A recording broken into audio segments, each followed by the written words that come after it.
The webinar. Great, great, great. Thank you for coming, and welcome to the Instant Shakespeare Company on YouTube. Today we're very happy to be presenting the Shaw Project, doing a reading of the original public domain version of Pygmalion. And so over to David Cedar, the head of the Shaw Project.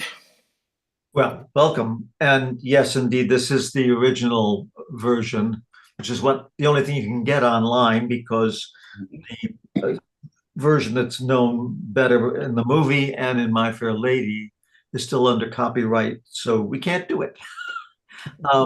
But we found this version, which it's pretty much like the others, except the ending is quite a bit different. Anyway. Let's introduce everybody. I am David Cedar, head of the Shaw Project, and I'll be reading Colonel Pickering. Clint? I'm Clinton Powell. I'm reading Freddie Eynsford Hill and the Sarcastic Bystander. And Jane? I'm Jane Hamilton. I'm playing Mrs. Pierce and the parlor maid. Paula?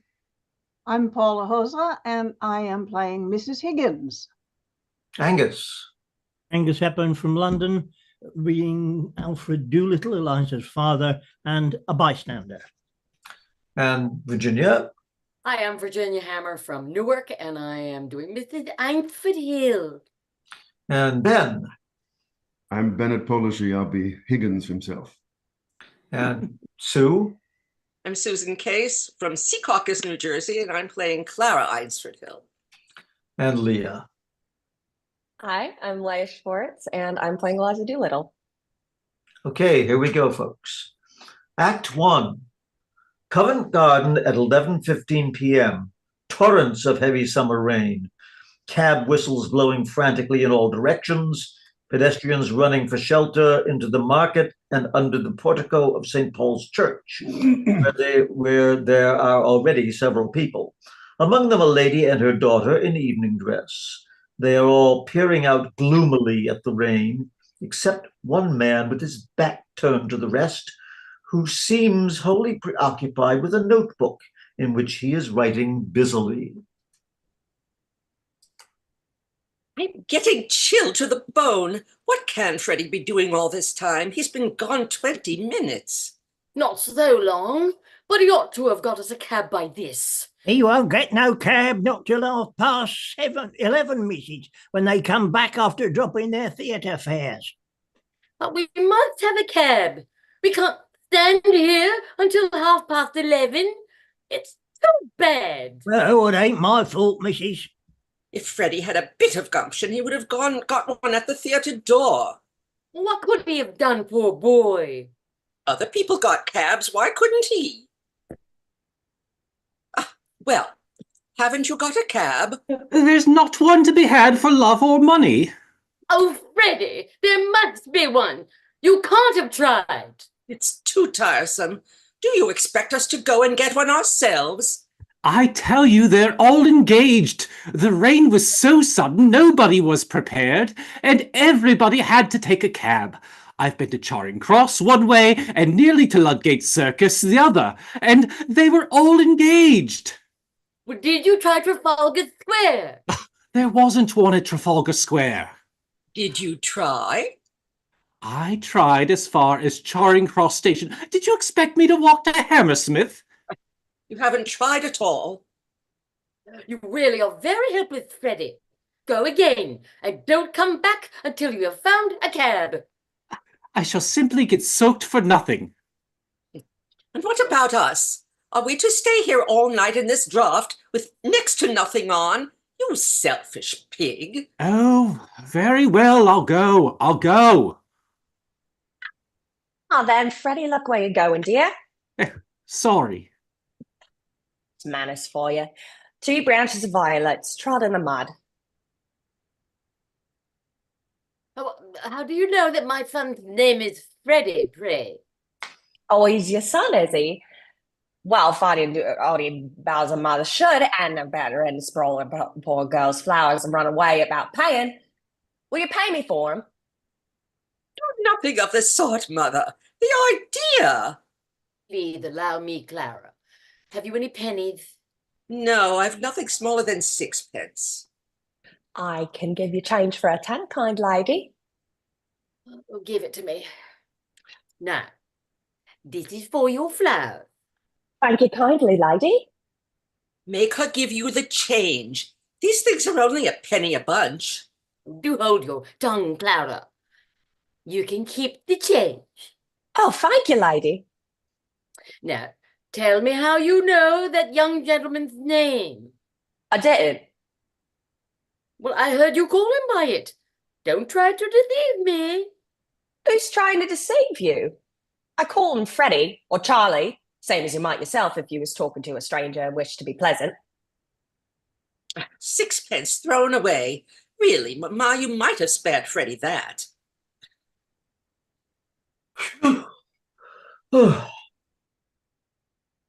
Oh, sir, is there any sign of it stopping? No, I'm afraid not. Started worse than ever about 2 minutes ago.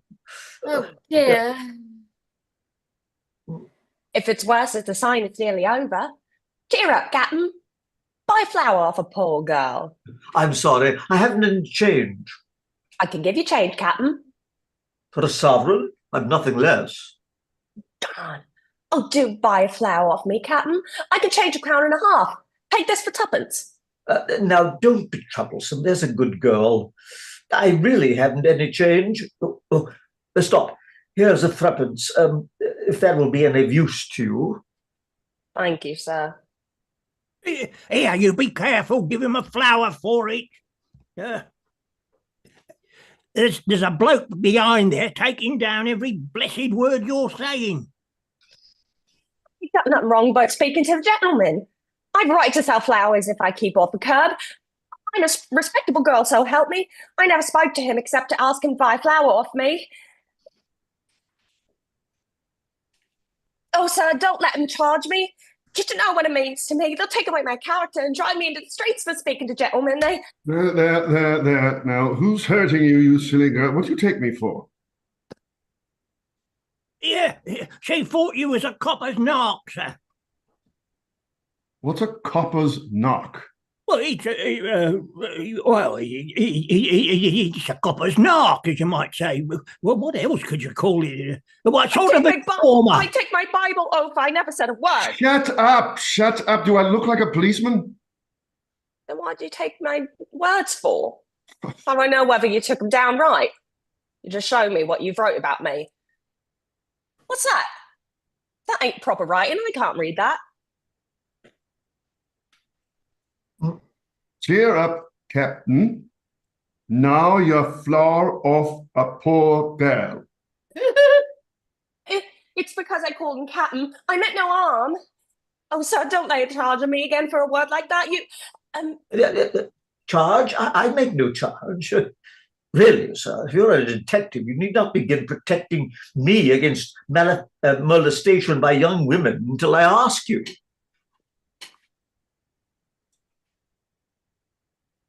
Suppose anybody could see the girl meant no harm, Of course I could.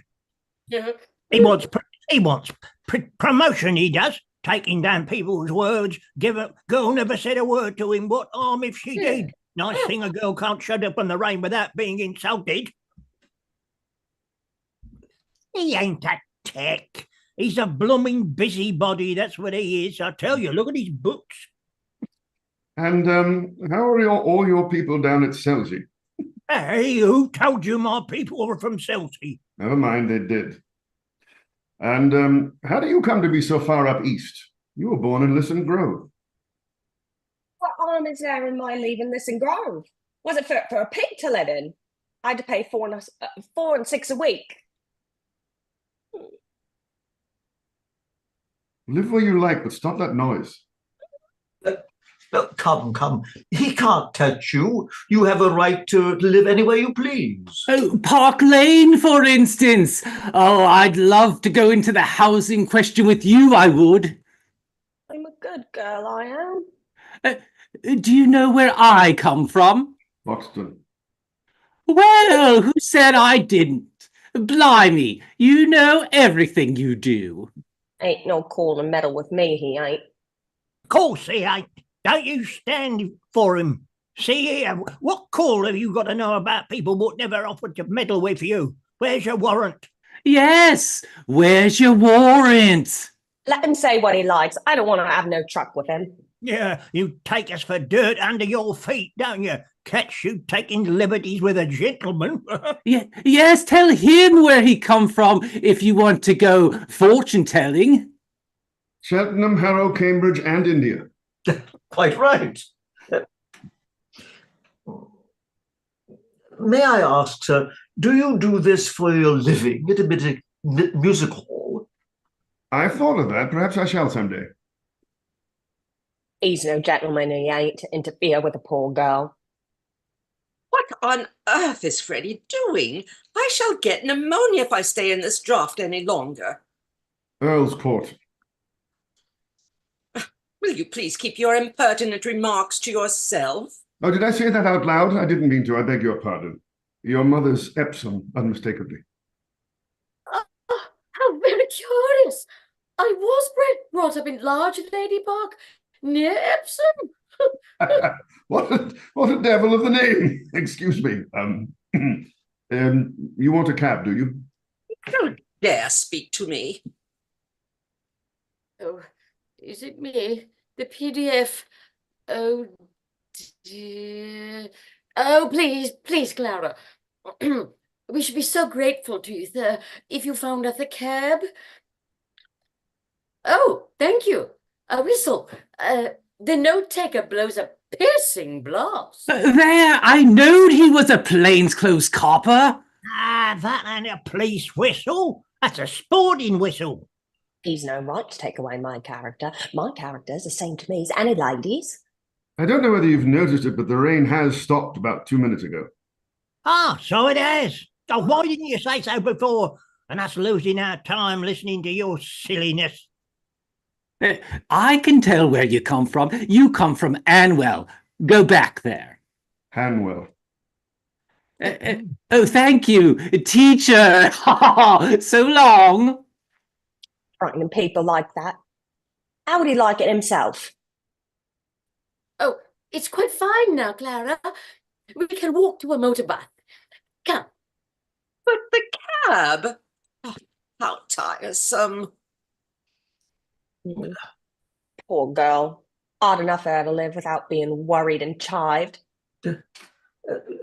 How do you do it, if I may ask? Well, simply phonetics, science of speech. That's my profession. It's also my hobby. Happy is the man who can make a living by his hobby. You can spot an Irishman or a Yorkshireman by his brogue. I can place any man within 6 miles. I can place him within 2 miles in London, sometimes within 2 streets. Ought to be ashamed of himself, unmanly coward. But is there a living in that? Oh, yes, quite a fat one. This is an age of upstarts. Men begin in Kentish Town with £80 a year, end up in Park Lane with 100,000. They want to drop Kentish Town, but they give themselves away every time they open their mouths. Now, I can teach them. Let him mind his own business and leave a poor girl. Woman, would you cease this detestable boo-hooing instantly, or else seek shelter some other place of worship? I have a right to be here if I like, same as you. A woman who utters such depressing and disgusting sounds has no right to be anywhere, no right to live. Remember that you are a human being with a soul and a divine gift of articulate speech, that your native tongue is the language of Shakespeare and Milton and the Bible. Don't sit there crooning like a bilious pigeon. Oh. Heavens, what a sound. Ah, oh, ah, oh, ow, ow. Come on. You see this creature with her curbstone English? That English will keep her in the gutter to the end of her days. Well, sir, in 3 months, I could pass that girl off as a duchess at an ambassador's garden party. I could even get her a place as a lady's maid or a shop assistant, which requires better English. Now, that's the sort of thing I do for commercial millionaires. And on the profits of it, I do genuine scientific work in phonetics and a little as a poet on Miltonic lines. I myself am a student of Indian dialects and Are you? Are you? Do you know Colonel Pickering, the author of Spoken Sanskrit? I am Colonel Pickering. Who are you? Ah, Henry Higgins, author of Higgins' Universal Alphabet. Oh, I came from India to meet you. I was going to India to meet you. Where do you live? 27A Wimpole Street. Come see me tomorrow. I'm at the Carlton. Come with me now and let's have a jaw over some supper. Right you are. Buy a flower, kind gentleman. Short for my loving. I really haven't any change. I'm sorry. Liar, you said you could change half a crown. You ought to be stuffed with nails, you are. Take the whole blooming basket for 6p. A reminder. Ah. Ooh. Ooh. Ah. Oh. Ooh. Ah. Oh. Oh. Got one at last. Hello? Where are the two ladies that were here? They walked to the bus when the rain stopped. Left me with a cab on my hands? Damnation. Never you mind, young man. I'm going home in a taxi. 8p ain't no object to me, Charlie. Angel Court, Drury Lane, round the corner of Mickle John's oil shop. Let's see how fast you can make her up it. Well, I'm dashed. Act 2. The next day at 11 a.m., Higgins' laboratory in Wimpole Street. It's a room on the first floor looking out on the street and was meant for the drawing room. Double doors are in the middle at the back of the back hall, and persons entering find in the corner to their right two tall file cabinets at right angles to one another against the walls. In the corner stands a flat writing table on which are a phonograph, a laryngoscope,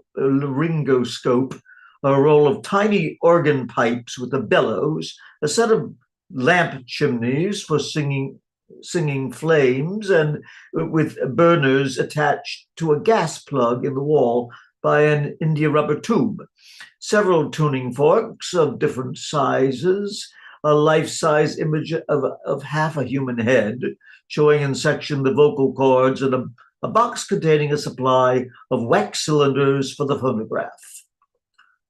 Further down the room, on the same side as the fireplace, a comfortable leather-covered easy chair at the side of the hearth, nearest the door, and a coal scuttle.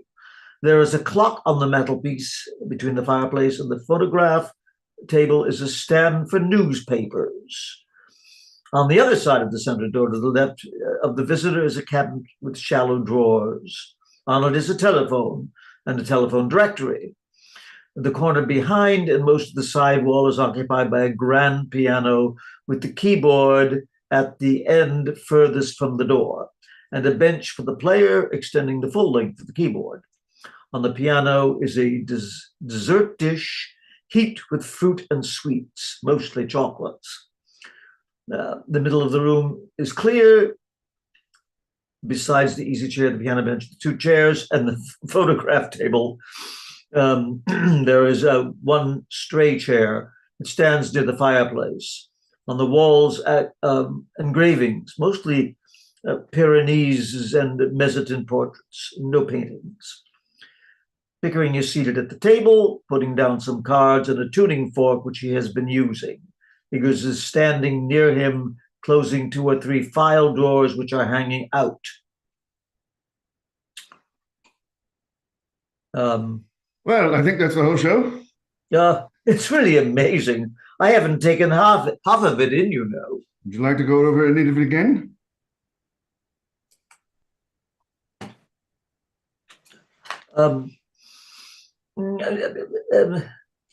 No, thank you. Not now. I'm quite done up for this morning. Tired of listening to sounds. Yes, it's a fearful strain. I rather fancied myself because I can pronounce 24 distinct vowel sounds, which 130 beat me. I can't hear a bit of difference between most of them. Well, that comes with practice. You hear no difference at first, but if you keep on listening, then presently you find they're all as different as from A to B. What's the matter? A young woman wants to see you, sir. A young woman. What does she want? Well, sir, she says you'll be glad to see her when you know what she's come about. She's quite a common girl, sir, very common indeed. I should have sent her away, only I thought perhaps you wanted to talk her into your machine. I hope you've not done wrong, but she really wants to see you. They're such queer people sometimes. You'll excuse me, sir, It's all right, Mrs. Pierce. Has she an interesting accent? Oh, something dreadful, sir. Really, I don't know how you can take an interest. Well, let's have her up. Show her up, Mrs. Pierce. Very well, sir. It's for you to say. Well, this is rather a bit of luck. I'll show you how I make records. Now we'll set her talking, and I'll take it down first in Bell's visible speech, and then in broad Romic, and then we'll get her on the photographs, so you can turn her on and off as often as you like, with the written transcript in front of you. You see. This is the young woman, sir. This is the girl I jotted down last night. She's of no use. I've got all the records I want of her Listen Grove lingo. I'm not going to waste another cylinder on it. Be off with you. I don't want you.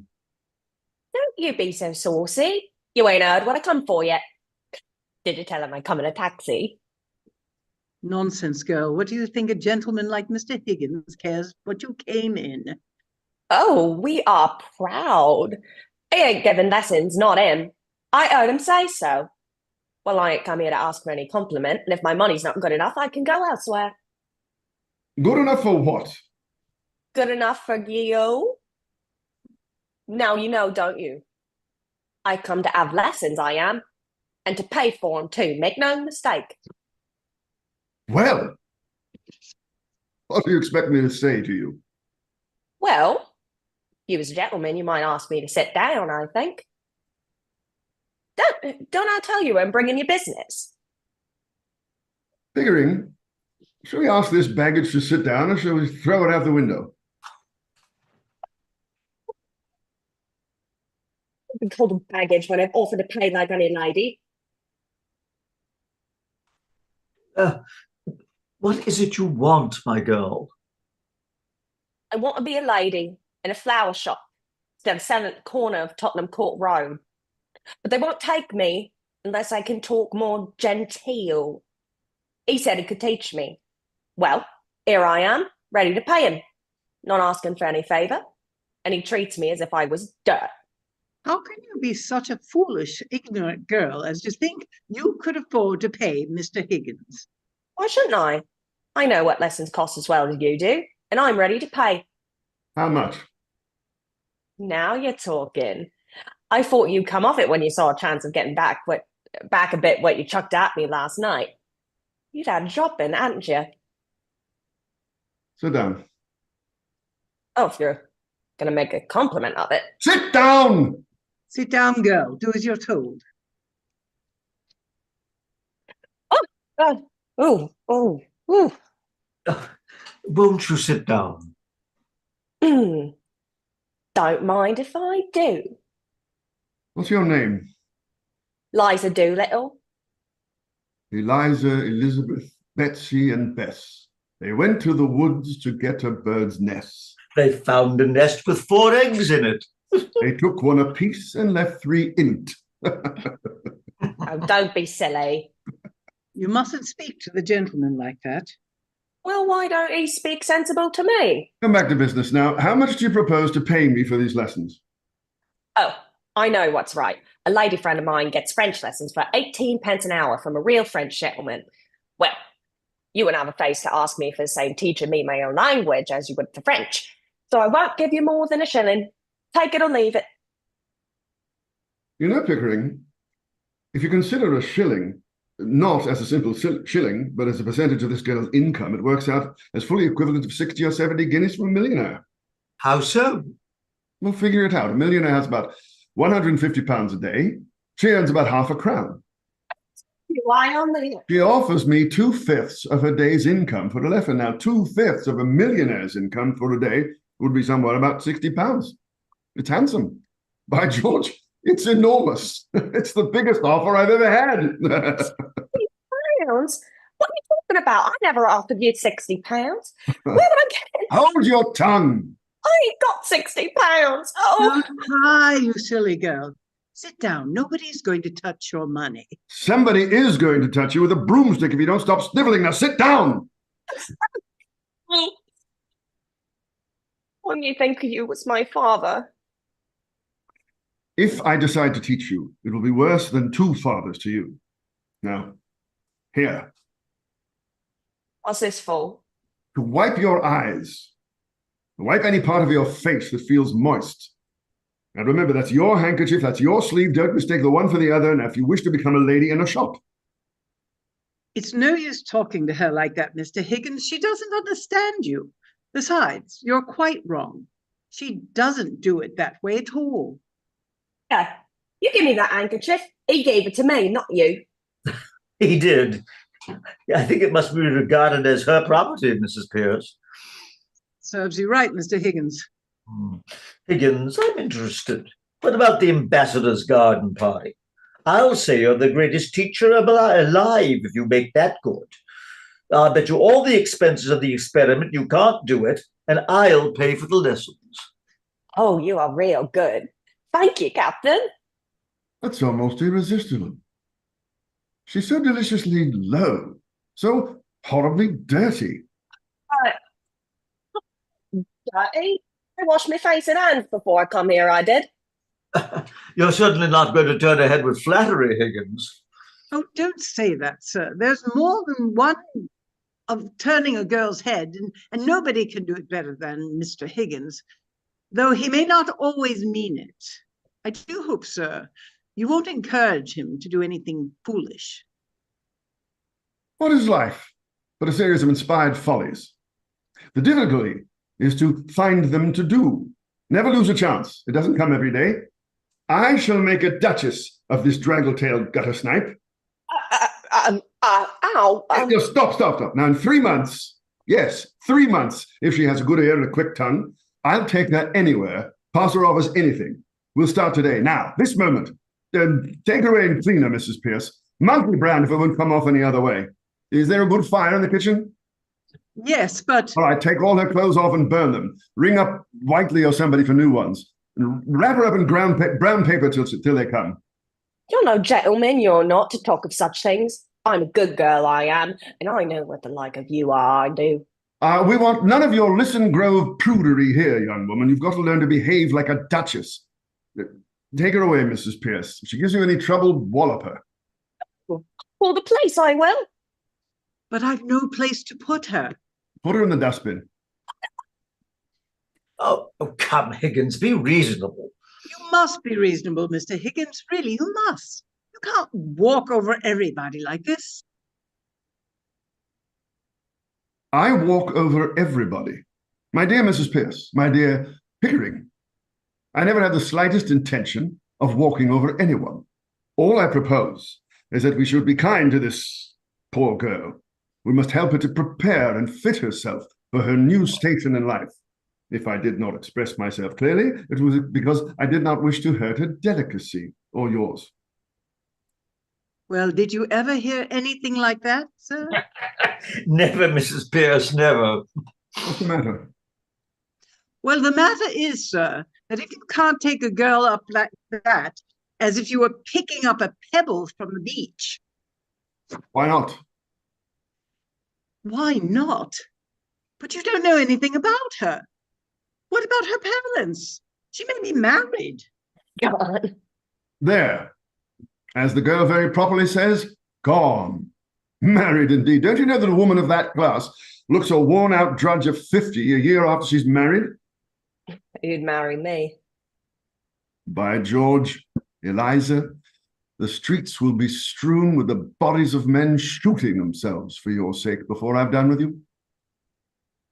Nonsense, sir. You mustn't talk like that to her. I'm going away.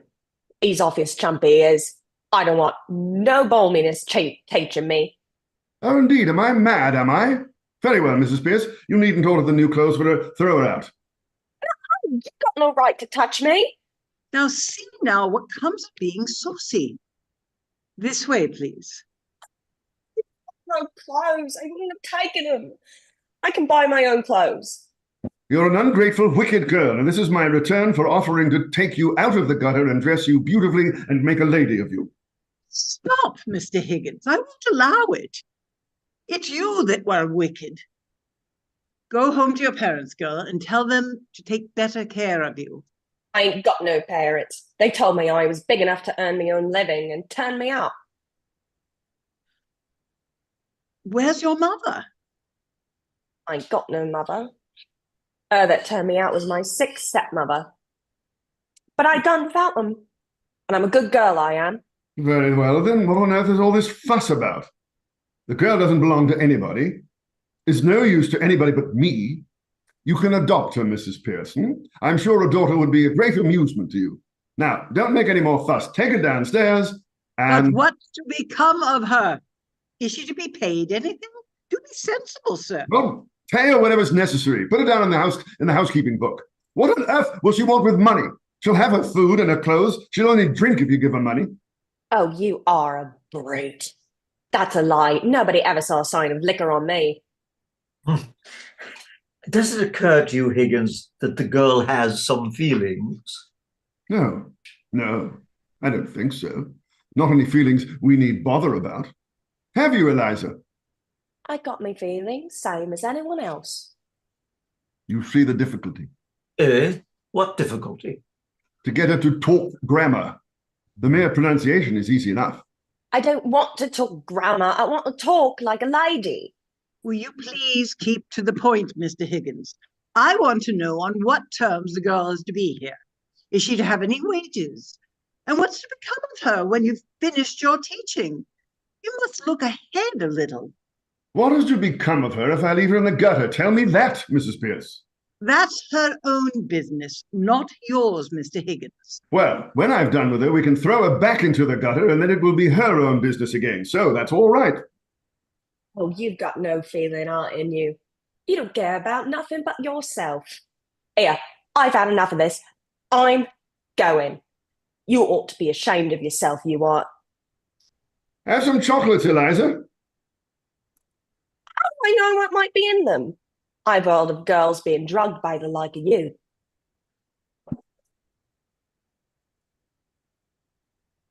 Pledge of good faith, Eliza. I eat one half, you at the other.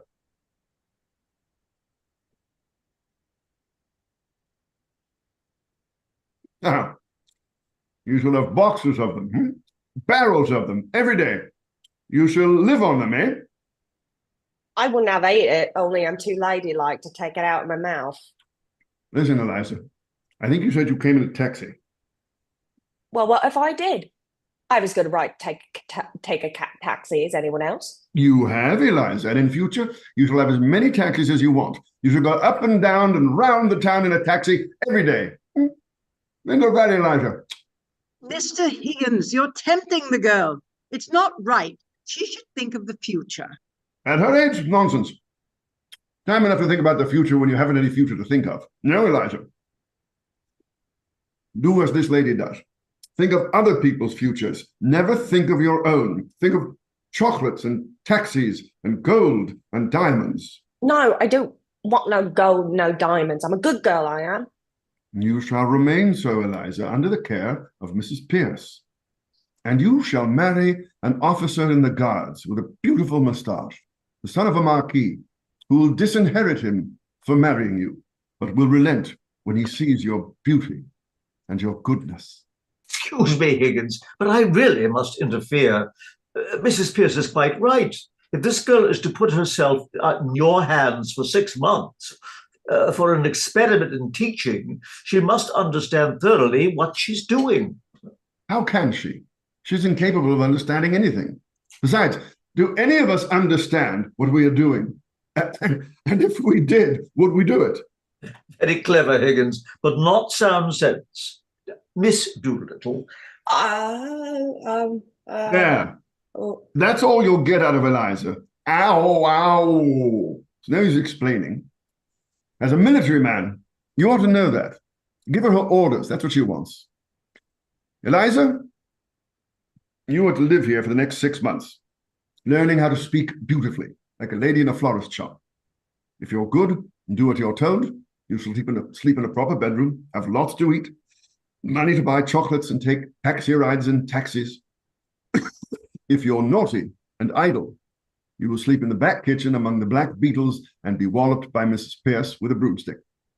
At the end of the 6 months, you shall go to Buckingham Palace in a carriage, beautifully dressed. If the king finds out you're not a lady, you will be taken out by the police to the Tower of London, where your head will be cut off as a warning to other presumptuous flower girls. If you are not found out, you shall have a present of 7 and 6pence to start a life with as a lady in a shop. If you refuse this offer, you will be the most ungrateful and wicked girl, and the angels will weep for you. You satisfied, Pickering? Can I put it more plainly and fairly, Mrs. Pierce? I think you'd better let me speak to the girl properly in private. I don't know that I can take charge of her consent to the arrangement at all. Of course, I know you don't mean her any harm, but when you get to what you call interested in people's accents, you never think or care what may happen to them or you. Come with me, Eliza. That's all right. Thank you, Mrs. Pierce. Bundle her off to the bathroom. You're a great bully, you are. I won't stay here if I don't like it. I won't let nobody wallop me. I never asked to go to Buckingham Palace, I didn't. I was never in trouble with the police, not me. I'm a good girl. Don't answer back, girl. You don't understand the gentleman. Come with me. Well, what I say is right. I won't go near the king, not if I'm going to have my head cut off. If I'd known what I was letting myself in for, I wouldn't have come here. I've always been a good girl. Never offered to say a word to him. And I don't owe him nothing. And I don't care. I won't be put upon, and I have my feelings the same as anyone else. Excuse the straight question, Higgins. Are you a man of good character where women are concerned? Have you ever met a man of good character where women are concerned? Very frequently. Well, I haven't. I find that the moment I let a woman make friends with me, she becomes jealous, exacting, suspicious, and a damned nuisance. And I find the moment that I let myself make friends with a woman, I become selfish and tyrannical. Women upset everything. When you let them into your life, you find that the woman is driving at one thing and you're driving at another. At what, for example? Oh, Lord knows. I suppose the woman wants to live her own life. The man wants to live his, and each tries to drag the other onto the wrong track. One wants to go north, one wants to go south, and the result is both have to go east, although they both hate the east wind. So here I am, confirmed old bachelor and likely to remain so. Oh, come, Higgins, you know what I mean. If I'm to be in this business, I shall feel responsible for that girl. I hope it's understood that no advantage is to be taken of her position. What? That thing? Sacred, I assure you. You see, she'll be a pupil, and teaching would be impossible unless pupils were sacred. I've taught scores of American millionairesses how to speak English. The best-looking woman in the world, best-looking women in the world. I'm seasoned. Might as well be blocks of wood.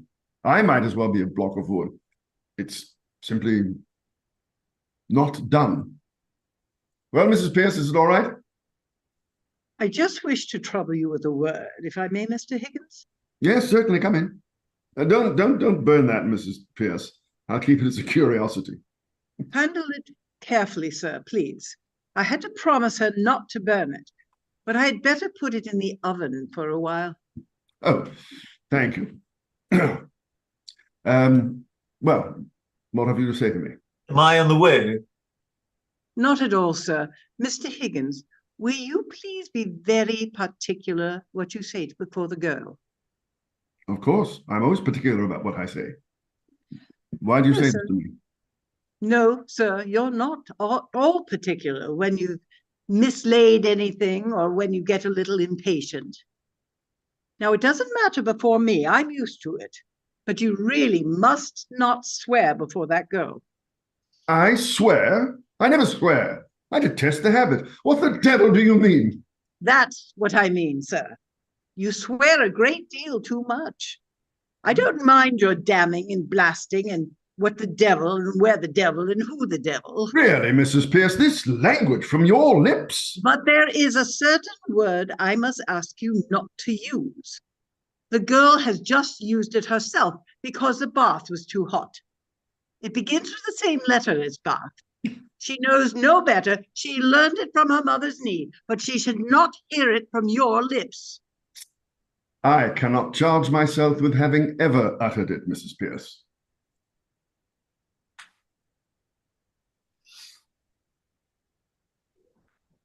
Except perhaps in a moment of extreme and justifiable excitement.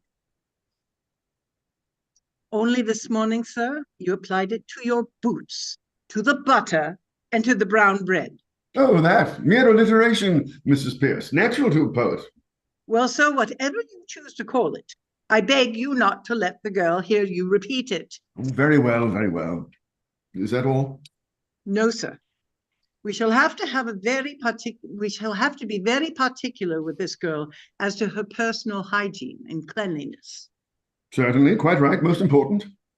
I mean not to be slovenly about her dress or untidy in leaving things about. Just so. I intended to call your attention to that. It's these little things that matter, Pickering. Take care of the pence, the pounds will take care of themselves, is as true in personal habits as it is of money. Yes, sir. Then might I ask you not to come down to breakfast in your dressing gown, or at any rate not to use it as a napkin to the extent you do, sir? And if you would be so good as to not eat everything off the same plate, and to remember not to put the porridge saucepan out of your hand on the clean tablecloth. It would be a better example to the girl. You know you nearly choked yourself with a fishbone in the jam only last week. I may do these things sometimes in an absence of mind, but I surely don't do them habitually. And by the way, my dressing gown smells most damnably of benzene. No doubt it does, Mr. Higgins. But if you will wipe your fingers... Oh, very well, very well. I'll wipe them in my hair in the future. I hope you're not offended, Mr. Higgins. Not at all, not at all. You're quite right, Mrs. Pierce. I shall be particularly careful before that girl. Is that all? No, sir. Might she use some of those Japanese dresses you bought from abroad? I really can't put her back into her old clothes. Yeah, certainly. Anything you like. Is that all? Thank you, sir. That's all. You know, Pickering, that woman has the most extraordinary ideas about me. Here I am, shy, diffident sort of man. I've never been able to feel really grown up and tremendous like other chaps, and yet she firmly is persuaded that I'm an arbitrary, overbearing, bossing kind of person. I can't account for it. If you please, sir, the trouble's beginning already.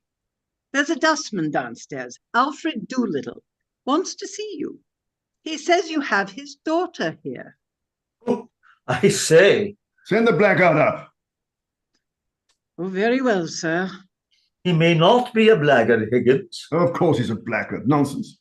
Whether he is or not, I'm afraid we shall have some trouble with him. Oh, no. I think not. If there's any trouble, he shall have it with me, not I with him. And we are sure to get something interesting out of him. About the girl? No, I mean his dialect. Oh. Doolittle, sir.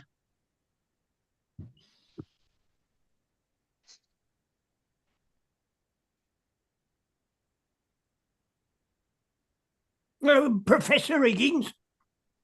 Here. Good morning. Sit down. Morning, Governor. I come about a very serious matter, Governor. Brought up in Hounslow. Mother Welsh, I should think.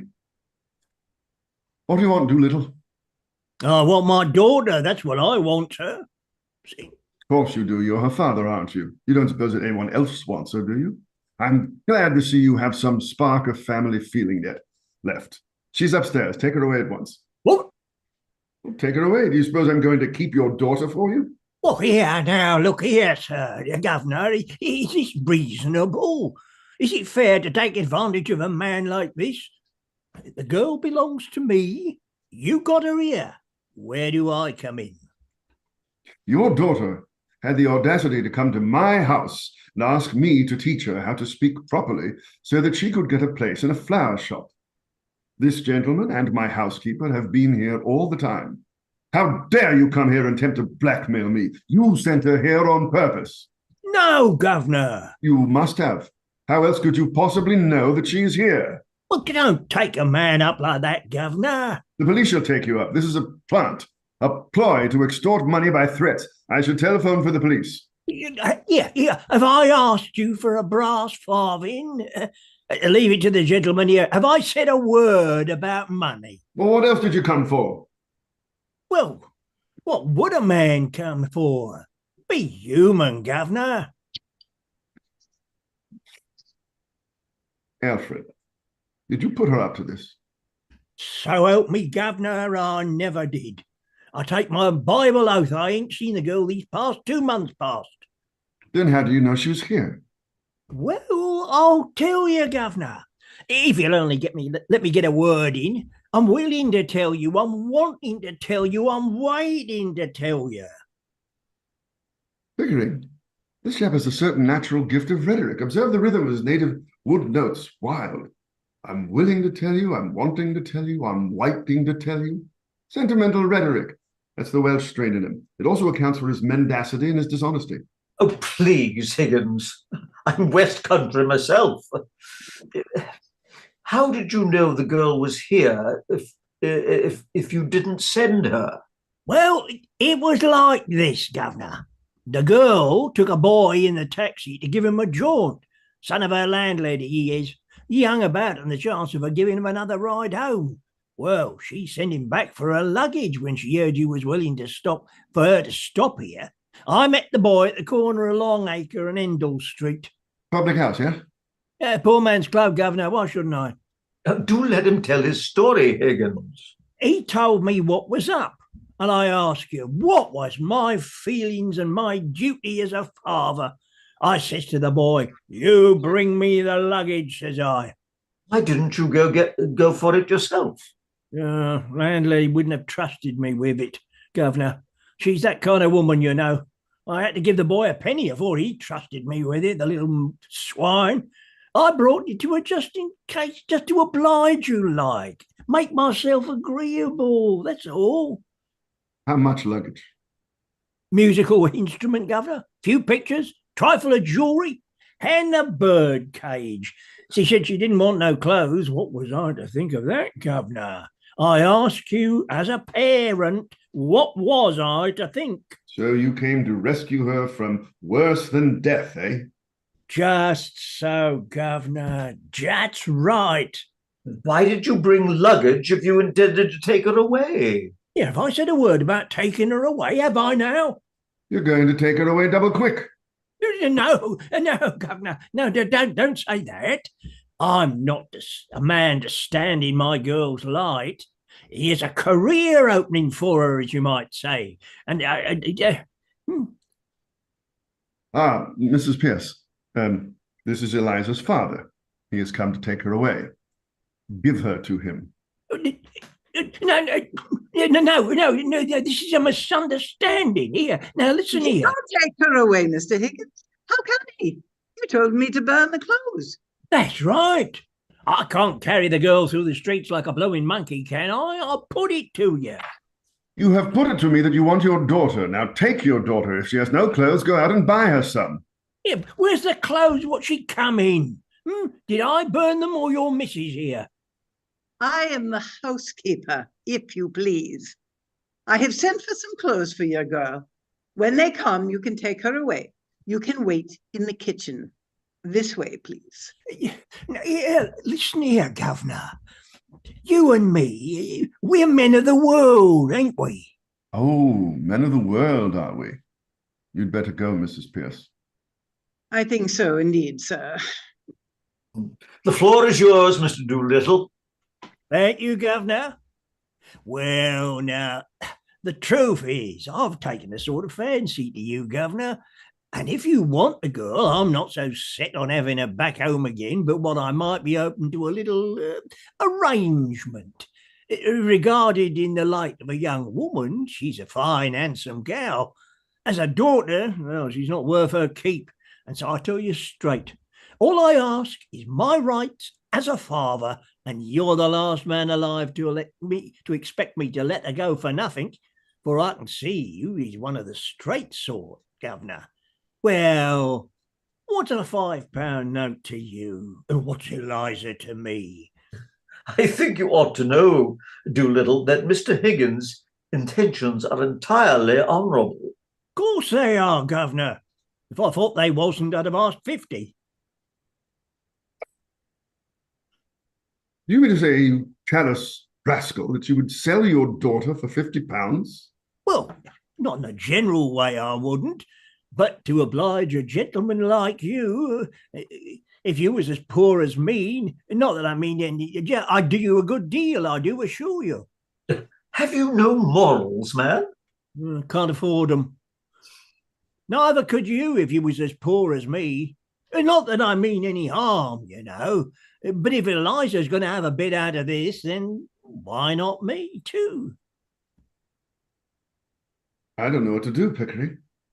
There can be no question that, as a matter of morals, this is a positive crime to give this chap a farthing. And yet, I feel a sort of rough justice in his claim. That's it, governor. That's all I say. A father's heart, as it were. Well, I know the feeling, but really, seems hardly right. Oh, don't say that, governor. Don't look at it that way. What am I, governors both?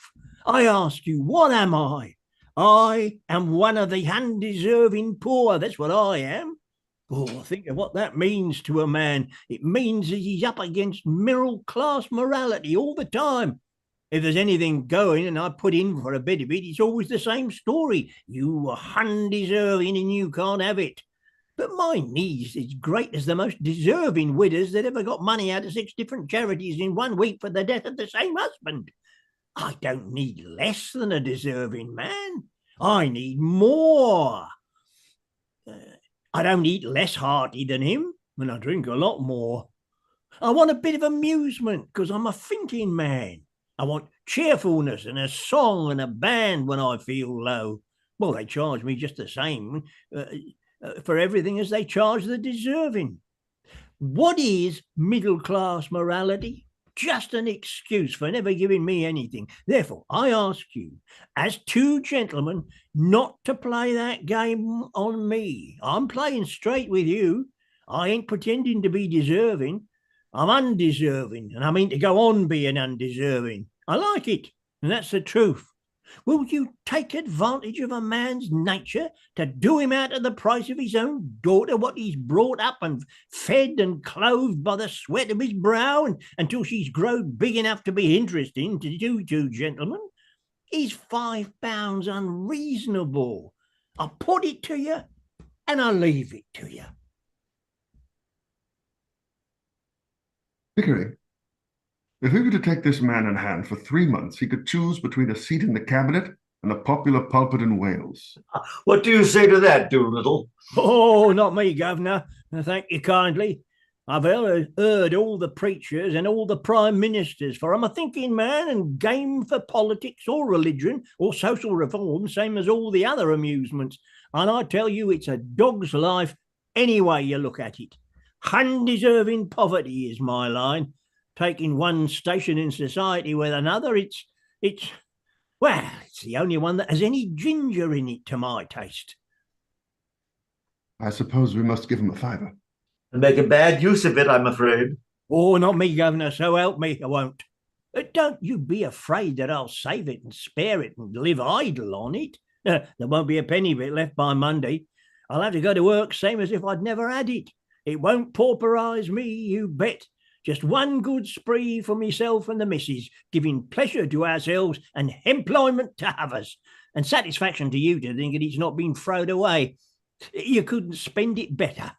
This is irresistible. Let's give him 10. Oh, no, governor. She wouldn't have the art to spend 10. Perhaps I shouldn't either. £10 is a lot of money. Makes a man feel prudent like, and then goodbye to happiness. You give me what I asked you for, not a penny more and not a penny less. Why don't you marry the missus of yours? I rather draw the line at encouraging that sort of immorality. Tell her so, governor. Tell her so. I'm willing. It's me what suffers by it. I've got no hold on her.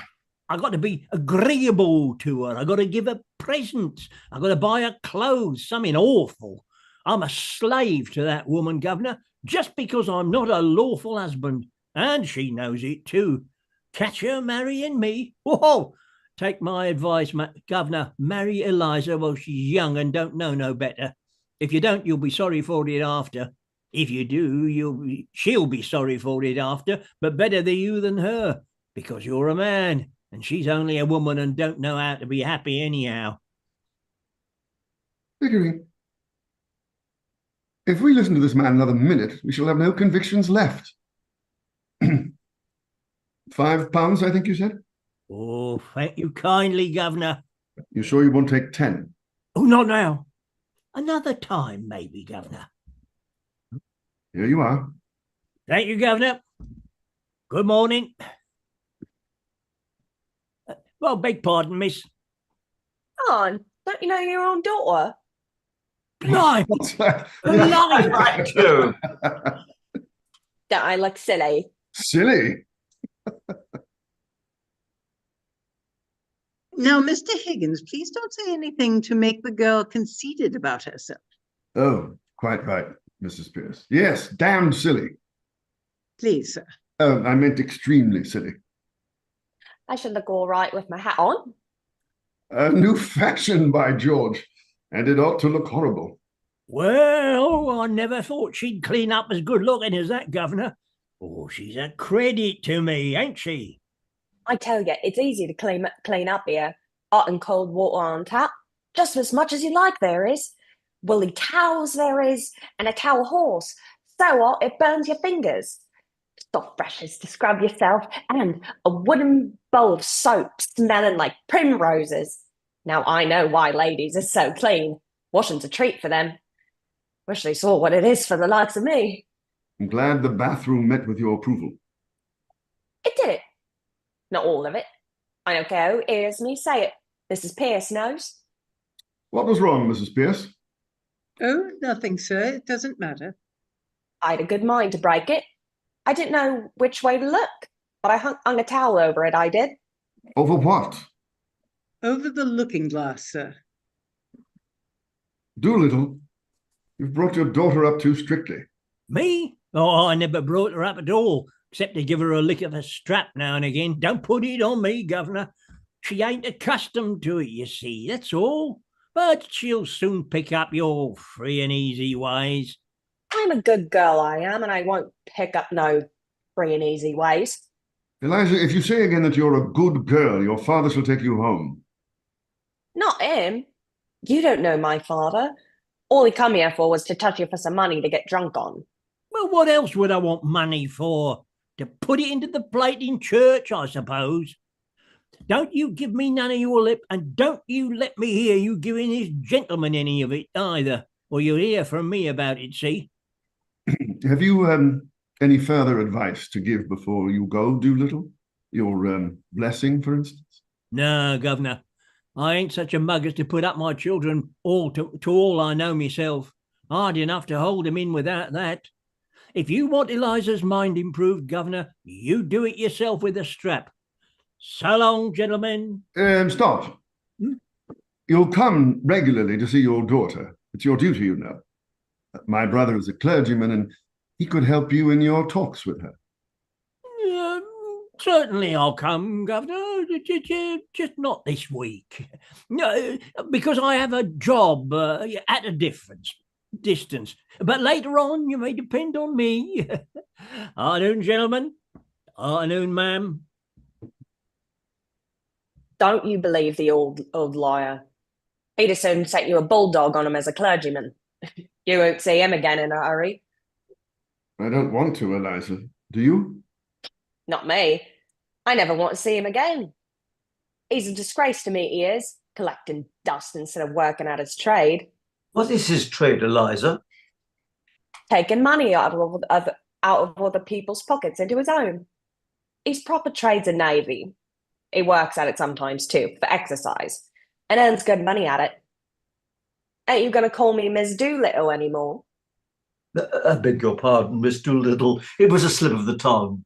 Oh, I don't mind. It only sounded so genteel. I should just like to take a taxi to the corner of Tottenham Court Road and get out there and tell it to wait for me, just to put the girls in their place a bit. I wouldn't speak to them, you know. Better not. Better wait until we get you something really fashionable. Besides, you shouldn't cut your old friends out now that you've risen in the world. That would be called snobbery. You don't call the like of them me friends now, I should hope. They've took it out on me often enough with their ridicule when they had a chance. Now I mean to get a bit of my own back.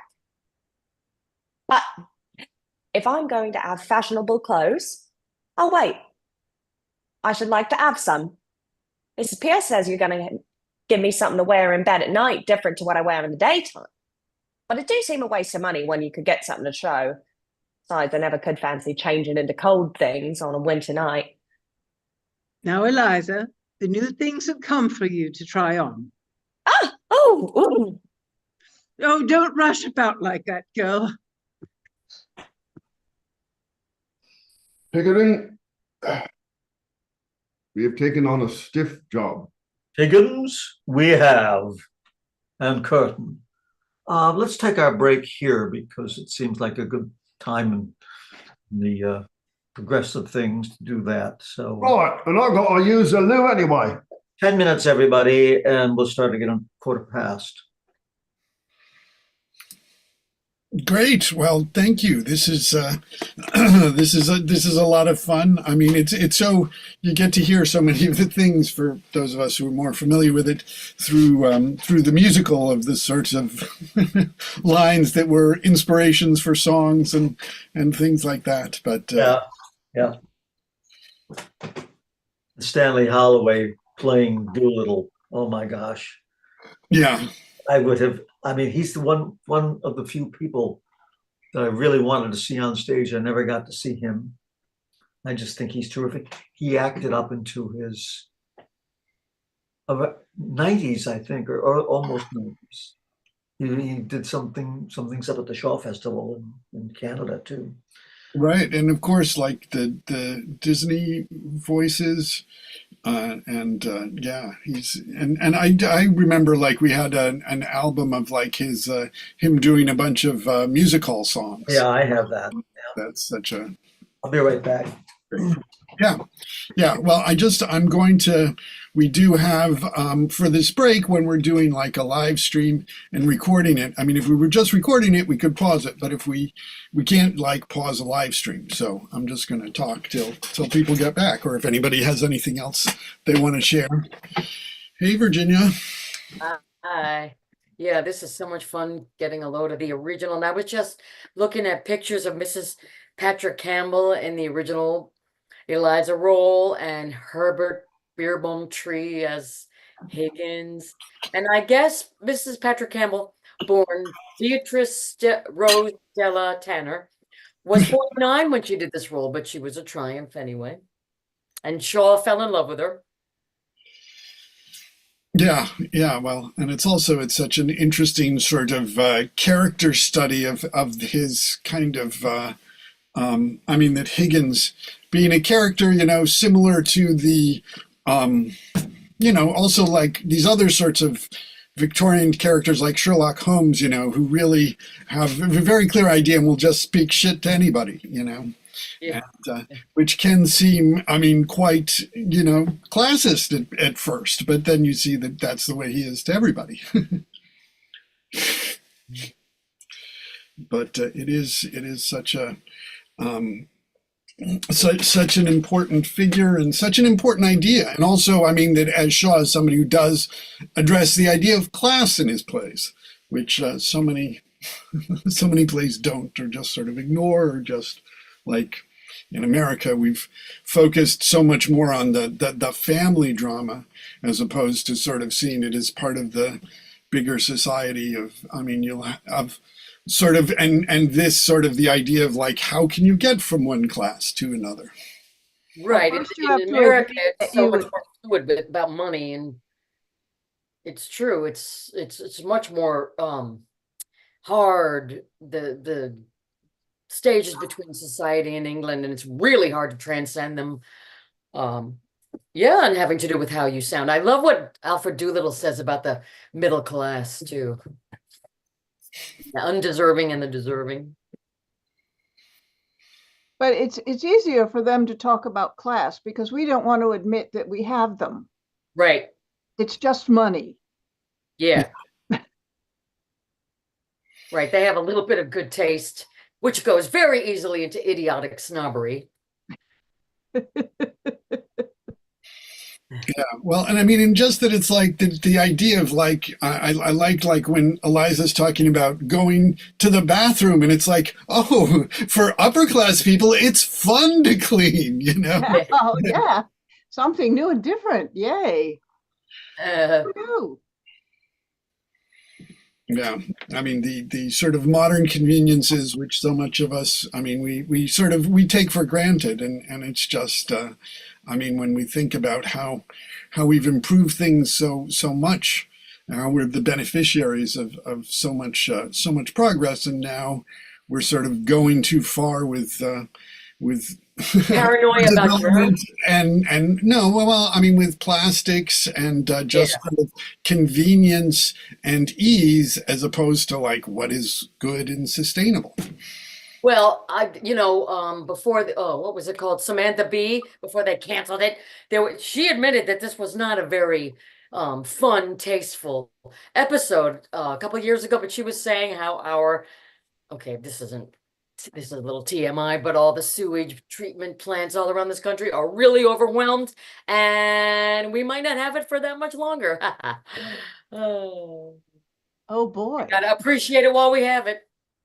Because that's one thing we're really great as consumers. We create lots of garbage. Yes, we do.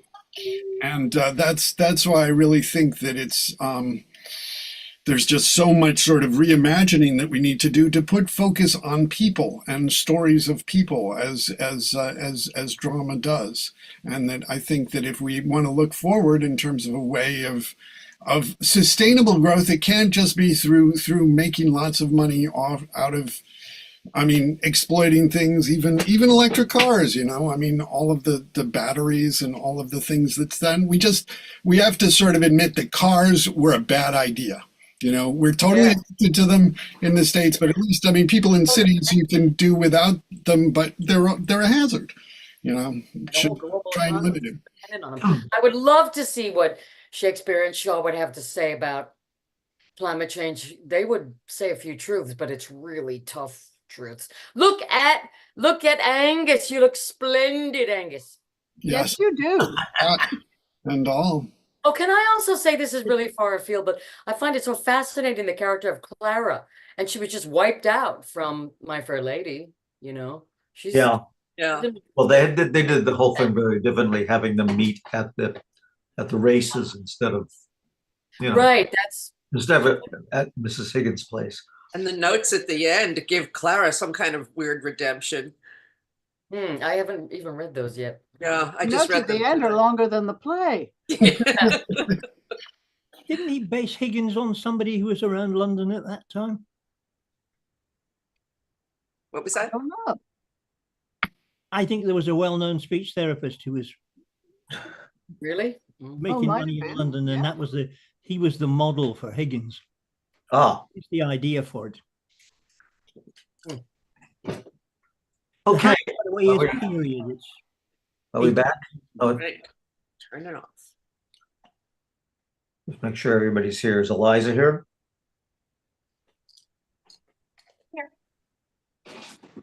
Oh, excuse me, Leia? Yeah. I think your sound is cutting out when you raise your voice because of a sound setting in Zoom. Do you know how to do that? Shoot. No. Here, I can just take my AirPods out though. Hold on. Oh, maybe it's that. Yeah, when you do your oh-ah-oos, Ah, I don't know about everybody else. I'm losing. Yeah, it's Oh, sorry. Oh, I didn't clipping, know. I'm so sorry. clipping I bug. cut out when I get loud too in other readings. No, we all cut out when you get loud, Virginia. There aren't any more of those now. I'm Okay, yeah, sorry, it was I'll there to do be I'll said. do no AirPods. I think that will probably help. Thanks for telling me. I'm so sorry, guys. That's Don't sweat. David gave me a chance for that wonderful line at Virginia. All right, folks, here we go. Act 3. It is Mrs. Higgins at home day. Nobody has yet arrived. Her drawing room in a flat on Chelsea Embankment has 3 windows looking on the river, and the ceiling is not so lofty as it would be in an older house of the same potential. The windows are open, giving access to a balcony with flowers in pots. If you stand with your face to the windows, you have the fireplace on your left and the door in the right-hand wall close to the corner nearest the windows. In the diagonally opposite the door, Mrs. Higgins sits writing at an elegantly simple writing table with a bell button within reach of her hand. There is a Chippendale chair further back in the room between her and the window nearest the side, and the other side of the room further forward is an Elizabethan chair roughly carved in the taste of Inigo Jones. On the same side, a piano in a decorated case.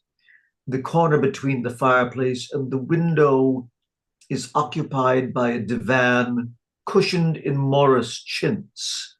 It is between 4 and 5 in the afternoon. The door is violently and Higgins enters. Henry, what are you doing here today? It is my at-home day. You promised not to come. Oh, bother. Now go home at once. Yeah, I know, Mother. I came on purpose. But you mustn't. I'm serious, Henry. You offend all my friends. They stop coming whenever they meet you. Nonsense. I know I have no small talk, but people don't mind. Oh, don't they? Small talk indeed. What about your large talk? Really, dear, you mustn't stay. I must. I've a job for you, a phonetic job. No use, dear, I'm sorry, but I can't get round your vowels. And though I like to get pretty postcards in your patent shorthand, I always have to read the copies in ordinary writing you so thoughtfully send me. Well, this isn't a phonetic job. You said it was. Not your part of it. I've picked up a girl. Does that mean some girl has picked you up? Not at all. I don't mean a love affair. Oh, what a pity. Why? Well, you never fall in love with anyone under 45. When will you discover that there are some rather nice-looking young women about? I can't be bothered with young women. My idea of a lovable woman is something as like you as possible. I shall never get into the way of seriously liking young women. Some habits lie too deep to be changed. Besides, they're all idiots. Do you know what you would do if you really loved me, Henry? Oh, bother. What? Marry, I suppose? No. Stop fidgeting and take your hands out of your pockets. Now that's a good boy. Now tell me about the girl. She's coming to see you. I don't remember asking her. You didn't. I asked her. If you'd known her, you wouldn't have asked her. Indeed. Why? But it's like this. She's a common flower girl. I picked her off the curbstone. And invited her to my at-home. Oh, that'll be all right. I've taught her to speak properly, and she has strict orders as to her behavior, to keep the 2 subjects, the weather and everybody's health. Fine day and how do you do, not to let herself go on things in general. That would be safe. Safe? To talk about our health? About our insides? Perhaps about our outsides. Oh, how could you be so silly, Henry? Well, she must talk about something. She'll be all right. Don't you fuss. Pickering is in it with me. I have a sort of bet on that I'll pass her off as a duchess in 6 months. Now, I've started on some months ago, and she's getting on like a house of fire. I shall win my bet, and she has a quick ear, and she's been easier to teach than my middle-class pupils because she's had to learn a complete new language. She talks English almost as you talk French. Well, that is satisfactory at all events. Well, it is and it isn't. What does that mean? You see, I've got her pronunciation all right, but you have to consider not only how a girl pronounces, but what she pronounces, and that is where the Oh, Mrs. and Miss Eynsford Hill. oh Lord.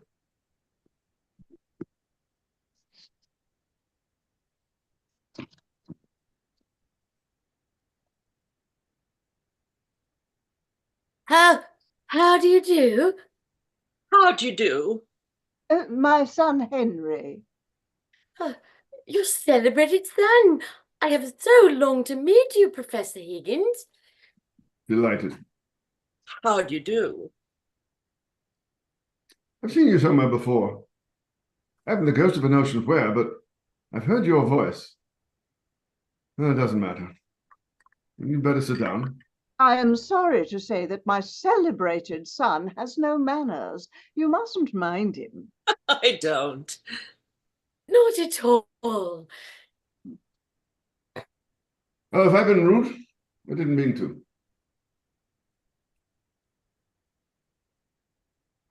Ring.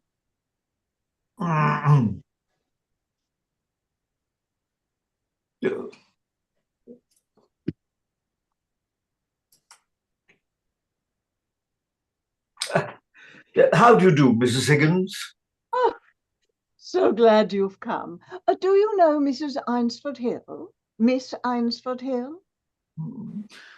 Has Henry told you what we've come for? We were interrupted, damn it. Oh, Henry. Henry, really? Are we in the way?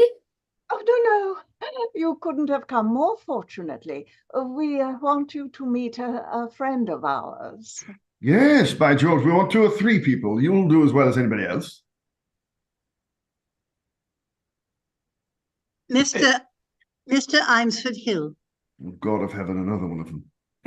Howdy do. Very good of you to come. Colonel Pickering? Howdy do. I don't think you know my son, Professor Higgins. Howdy do. I'll take my oath I've met you somewhere before. Where was it? I don't think so. It doesn't matter, doesn't it? Sit down. Well, here we are anyhow. And now, what the devil are we going to talk about until Eliza comes? Henry, you are the life and soul of the Royal Society's soirees, but really, you're rather trying on more commonplace occasions. Am I? Oh, very sorry. I suppose I am, you know. I sympathize. I haven't any small talk. If people would only be frank and say what they really think. Oh, Lord forbid. But why? What they think they ought to think is bad enough, Lord knows, but what they really think would break up the whole show. Do you suppose it would really be agreeable if I were to come out right now with what I really think? Is it so very cynical? Cynical? Who the dickens says it was cynical? I mean, it wouldn't be decent. Oh, I'm sure you don't mean that, Mr. Higgins. You see, we're all savages, more or less. We're supposed to be civilized and cultured to know all about poetry and philosophy and art and science and so on. But how many of us know even the meanings of these names? What do you know of poetry? What do you know of science? What does he know of art or science or anything else? What the devil do you imagine I know of philosophy? Or of manners, Henry? Miss Doolittle. Ah, here she is, Mother. How do you do, Mrs. Higgins? Mr. Higgins told me I might come. Quite right. I am very glad indeed to see you. How do you do, Miss Doolittle? Colonel Pickering, is it not? I feel sure we have met before, Miss Doolittle. I remember your eyes. How do you do? My daughter, Clara. How do you do? I've certainly had the pleasure. My son, Freddie. How do you do? By George, yes, it all comes back to me. Covent Garden. What a damned thing. Henry, please. Don't sit on my writing table, you'll break it. Sorry.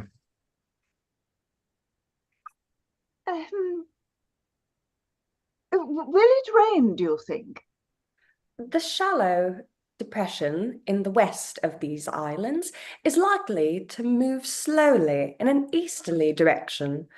There are no indications of any great change in the barometrical situation. How awfully funny.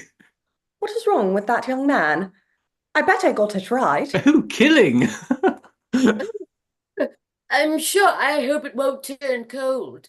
There's so much influenza about. It runs right through our whole family regularly, every spring. My aunt died of influenza, so they said.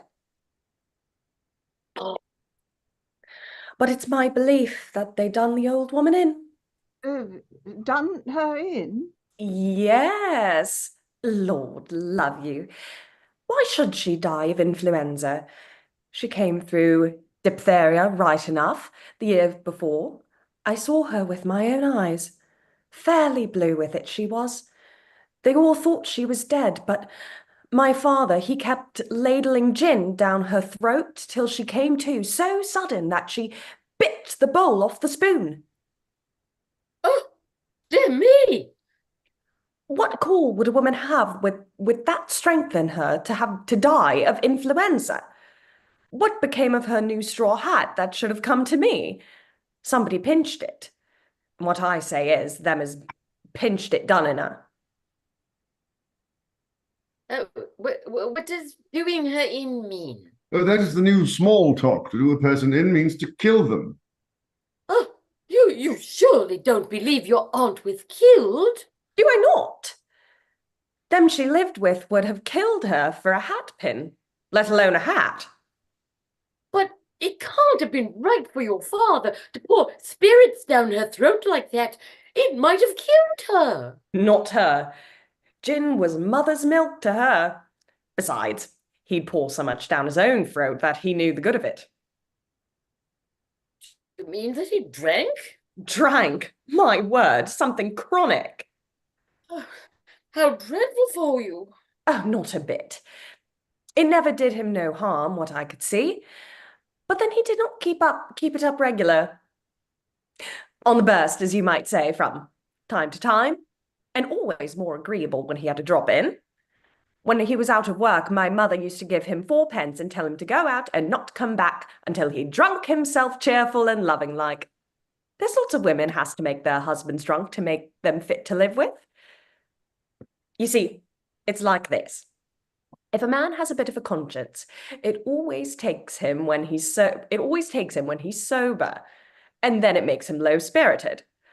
A drop of booze just takes that off and makes him happy. Yeah, what are you sniggering at? Oh, the new small talk. You do it so awfully well. If I was doing it proper, what was you laughing at? Have I said anything I ought? Oh, not at all, Miss Doolittle. Well, that's a mercy anyhow. What I always say... Well, I must go. So pleased to have met you. Goodbye. Goodbye. Goodbye, Colonel Pickering. Goodbye, Miss Doolittle. Goodbye, all. Are you walking across the park, Miss Doolittle? If so... Walk? Not bloody likely. I am going in a taxi. Oh, well, I really can't get used to the new ways. Oh, it's all right, Mama. It's quite right. People would think we never go anywhere or see anybody if you are so old-fashioned. I say I'm very old-fashioned, But I do hope you won't begin using that expression, Clara. I have got accustomed to hear you talking about men as rotters and calling yourself everything filthy and beastly, though I do think it's horrible and unladylike. But this last is really too much. Don't you think so, Colonel Pickering? Don't ask me. I've been away in India for several years, and manners have changed so much that I sometimes don't know whether I'm at a respectable dinner table or a ship's forecastle. It's all a matter of habit. There's no right or wrong in it. Nobody means anything by it. And it's so quaint and gives such a smart emphasis to things that are not in themselves very witty. I find the new small talk delightful and quite innocent. Well, after that, I think it's time for us to go. Oh, yes, we have 3 homes to go to still. Goodbye, Mrs. Higgins. Goodbye, Colonel Pickering. Goodbye, Professor Higgins. Goodbye. Be sure you try on that small talk at the 3 at-homes. Don't be nervous about it. Pitch in strong. I will. Goodbye. Such nonsense, all this early Victorian prudery. Such dimmed nonsense. Such bloody nonsense. Oh, Clara! Well, I ask you. Goodbye. Goodbye. Would you like to meet Miss Doolittle again? Yes, I should most awfully. Well, you know my days. Yes, thanks awfully. Goodbye. Goodbye, Mr. Higgins. Goodbye, goodbye. Oh, it's no use. I shall never be able to bring myself to use that word. Oh, don't. It's not compulsory, you know. You'll get quite on quite well without it. Holy Clara, so down on me if I am not positively reeking with the latest slang. Goodbye. Goodbye. You mustn't mind Clara. We're so poor, and she gets so few parties, poor child. She doesn't quite know. But the boy is nice. Don't you think so? Oh, quite nice. I shall always be delighted to see him. Thank you, dear. Goodbye. Well, is Eliza presentable? The boy, of course she's not presentable. She's a triumph of your art and of her dressmakers. But if you suppose for a moment that she doesn't give herself away in every sentence she utters, you must be perfectly cracked about her. But don't you think something might be done? I mean, something to eliminate the sanguinary element from her conversation. Not as long as she's in Henry's hands. Do you mean that my language is improper? No, dearest. It would be quite proper, say, on a canal barge. But it would not be proper for her at a garden party. Well, I must say. Come, Higgins, you must learn to know yourself. I haven't heard such language as yours since we used to review the volunteers in Hyde Park 20 years ago. Oh, well, if you say so, I suppose I don't always talk like a bishop. Colonel Pickering, will you tell me what is the exact state of things in Wimpole Street? Well, I have come to live there with Henry. We work together at my Indian dialects, and we think it more convenient. Quite so. I know all about that. It's an excellent arrangement. But where does this girl live? With us, of course. Where would she live? But on what terms? Is she a servant? And if not, what is she? I think I know what you mean, Mrs. Higgins. Well, dash me if I do. I've had to work with the girl every day for months to get her into her present pitch. Besides, she's useful. She knows where my things are, remembers my appointments and so forth. How does your housekeeper get on with her? Mrs. Pierce? Oh, she's jolly glad to have so much taken off her hands. For before Eliza came, she had to have to find my things, remind me of my appointments. But she's got some silly bee in her bonnet about Eliza. She keeps saying, "You don't think so," doesn't she, Pick? Yes, that's her formula. You don't think so. That's the end of every conversation about Eliza. As if I ever stop thinking about the girl and her confounded vowels and consonants. I'm worn out thinking about her, watching her lips and her teeth and her tongue, not to mention her soul, which is the quaintest of the lot. You certainly are a pretty pair of babies playing with your live doll. Playing? This is the hardest job I've ever tackled. Make no mistake about that, Mother. You have no idea how frightfully interesting it is to take a human being and change her into quite a different human being by creating a new speech for her. It's filling up the deepest gulf that separates class from class and soul from soul. Yes, it's enormously interesting. I assure you, Mrs. Higgins, we take Eliza very seriously. Every week, every day almost, there is some new change. We keep recordings of every change, dozens of gramophone discs and photographs. Yes, by George. It's the most absorbing experiment I've ever tackled. She regularly fills up our lives, doesn't she, Pick? We are always talking Eliza. Teaching Eliza? Dressing Eliza. Inventing new Elizas. You know, I assure you, my dear Mrs. Mrs. quickness of ear. That girl It's is like a parrot. Now, I've tried her with every possible sort of thing that a classical being can make. Possible dialects, African dialects, Hottentot, clicks, the things it took me years to get a hold of. And she picks them up like a shot, right away. As if she had it all of her life. And Lionel Monkton. Though 6 months ago, she'd never as much as touched a piano. I beg your pardon. I'm sorry, when Pickering starts shouting, nobody can get a word in edgewise. Be quiet, Henry. Colonel Pickering, don't you realize that when Eliza walked into Wimpole Street, something walked in with her? Father did, but Henry soon got rid of him.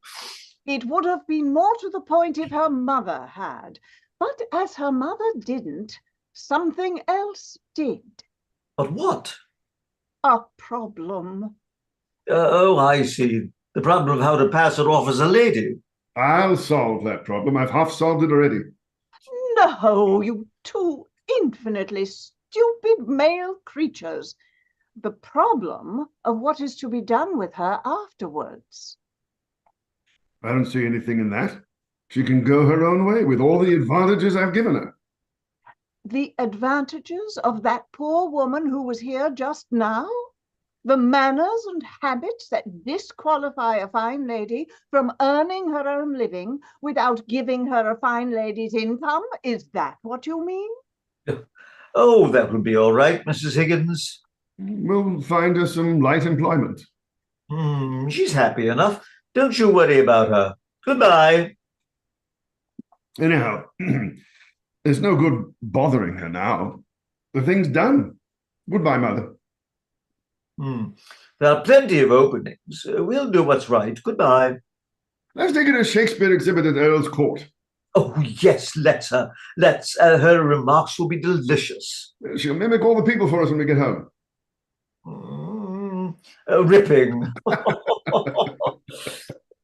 Oh, men.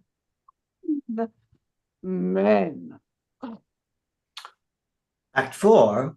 We're back in the Wimpole Street laboratory. It's midnight. There's nobody in the room.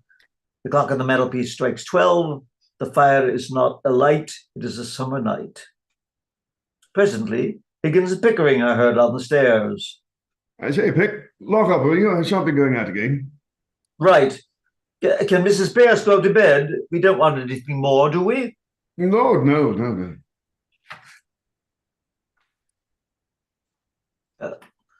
I say, Mrs. Pierce, we'll row if we leave these things lying about in the drawing room.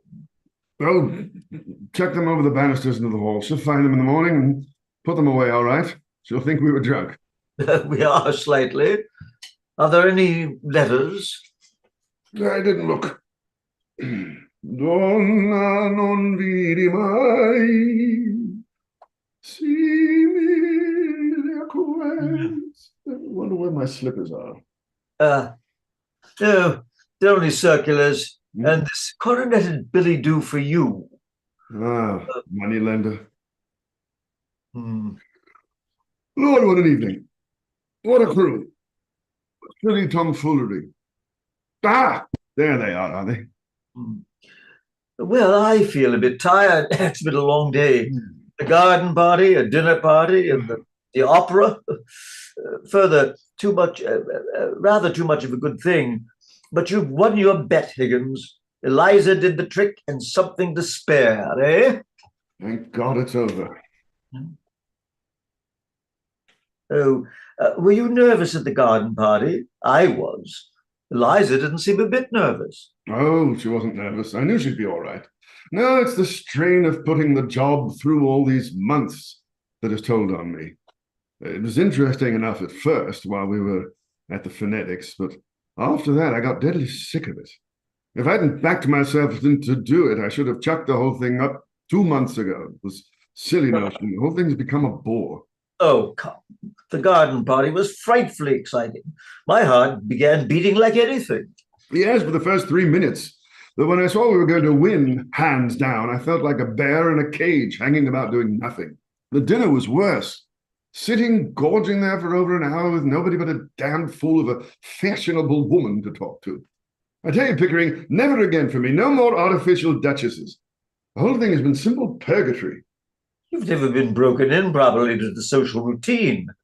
I rather enjoy dipping into it occasionally myself. Makes me feel young again. Anyway, it was a great success, an immense success. I was quite frightened once or twice because Eliza was doing it so well. You see, lots of the real people can't do it at all. They're such fools that they think style comes by nature to people in their position, and so they never learn. There's always something professional about doing a thing superlatively well. Yes, that's what drives me mad. The silly people don't know their own business. However, it's over and done with. I can at last go to bed without dreading tomorrow. I think I shall turn in too. Still, it's been a great occasion, a triumph for you. Good night. Put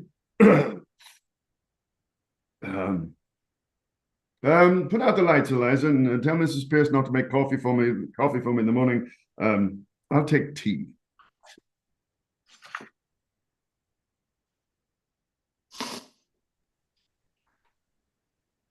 What the devil have I done with my slippers? There are your slippers, and there, take your slippers, and may you have a day's luck with them. What on earth? What's the matter? Get up! Anything wrong? Nothing wrong with you. I won your bet for you, haven't I? That's enough for you. I don't matter, I suppose. You won my bet? You presumptuous insect? I won it! What did you throw those slippers at me for? Because I wanted to smash your face. I'd like to kill you, you selfish brute. Why didn't you leave me where you picked me out of, in the gutter? You thank God it's all over. And now you can throw me back again there. Do you? Creature is nervous after all. There!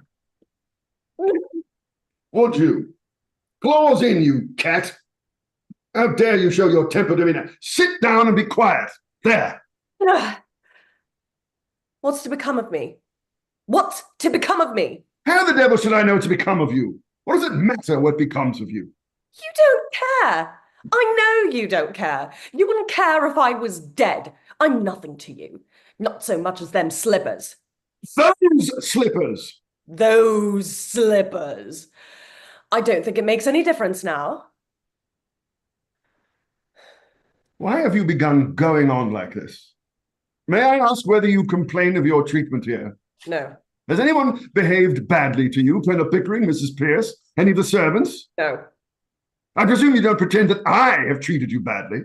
No. I'm glad to hear it. Perhaps you're tired of this after the strain of the day. You have a glass of champagne? No. Thank you. This has been coming on for some days.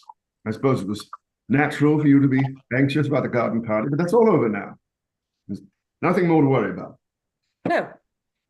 Nothing more for you to worry about. God, I wish I was dead. Why? In heaven's name, why? Listen to me, Eliza.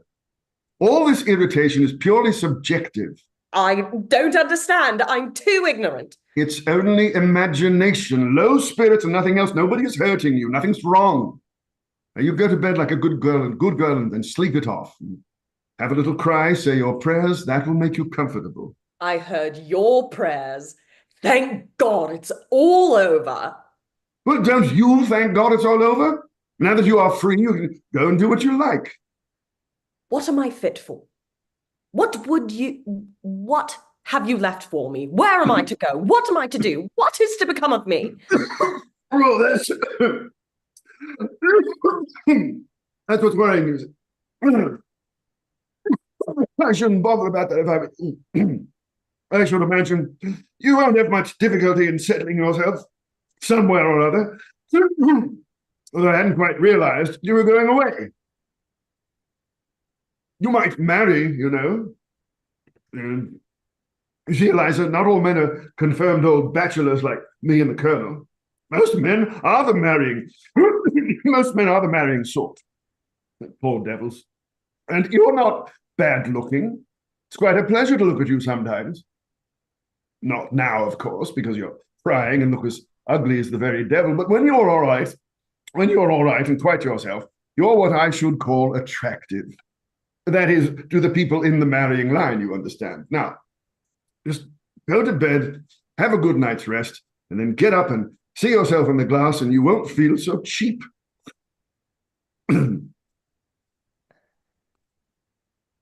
I dare say my mother could find some chap or other who would do very well. We were above that at the corner of Tottenham Court Road. What do you mean? I sold flowers. I didn't sell myself. Now you've made a lady of me. I'm not fit to sell anything else. I wish you'd left me where you'd found me. Tosh, Eliza.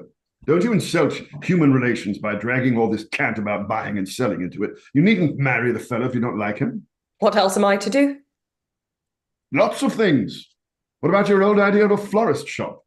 Pickering could set you up in one. He's got lots of money. He'll have to pay for all those togs you've been wearing today, and that, with the hire of jewelry, will make a big hole in £200. 6 months ago, you wouldn't have thought it the millennium to have a flower shop of your own. Now come, you'll be all right. Well, I must clear off to bed. I'm devilish sleepy. By the way, I came down for something. What was it? Your slippers. Oh, yes, of course. You shied them at me. Before you go, sir. Hey? Do my clothes belong to me or Colonel Pickering? What the devil use would they be to Pickering? He might want them for the next girl you pick up to experiment on. Is that the way you feel towards us? I don't want to hear anything more about that. All I want to know is whether anything belongs to me. My own clothes were burnt. But what does it matter? Well, I need you to start bothering about that in the middle of the night. I want to know what I may take away with me. I don't want to be accused of stealing. Stealing? You shouldn't have said that, Eliza. That shows a want of feeling. I'm sorry. I'm only a common, ignorant girl. And in my station, I have to be careful. There can't be any feelings between the like of you and the like of me. Please, will you tell me what belongs to me and what doesn't? You may take the whole damned houseful if you like, except the jewels they hired. Will that satisfy you? Stop, please. Will you take these to your room and keep them safe? I don't want to run the risk of their being missing. Hand them over! If these belong to me, instead of the jeweler, I'd ram them down your ungrateful throat! This ring isn't the jeweler's. It's the one you bought me in Brighton. I don't want it now. Don't you hit me! Hit you? You infamous creature! You would dare accuse me of such a thing? It is you who have hit me! You have wounded me to the heart! I'm glad. I got a little of my own back anyhow. You have caused me to lose my temper, a thing that has hardly ever happened to me before. I prefer to say nothing more tonight. I'm going to bed. You better leave a note for Mrs. Pierce about the coffee, but she won't be told by me. Damn Mrs. Pierce. Damn the coffee. Damn you. Damn my own folly in having lavished my hard-earned knowledge and the treasure of my garden intimacy on a heartless gutter snipe.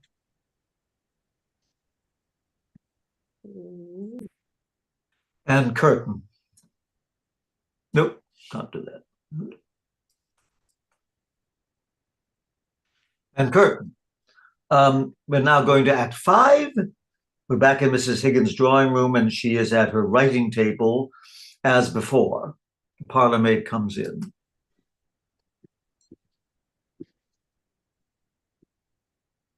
Oops, sorry.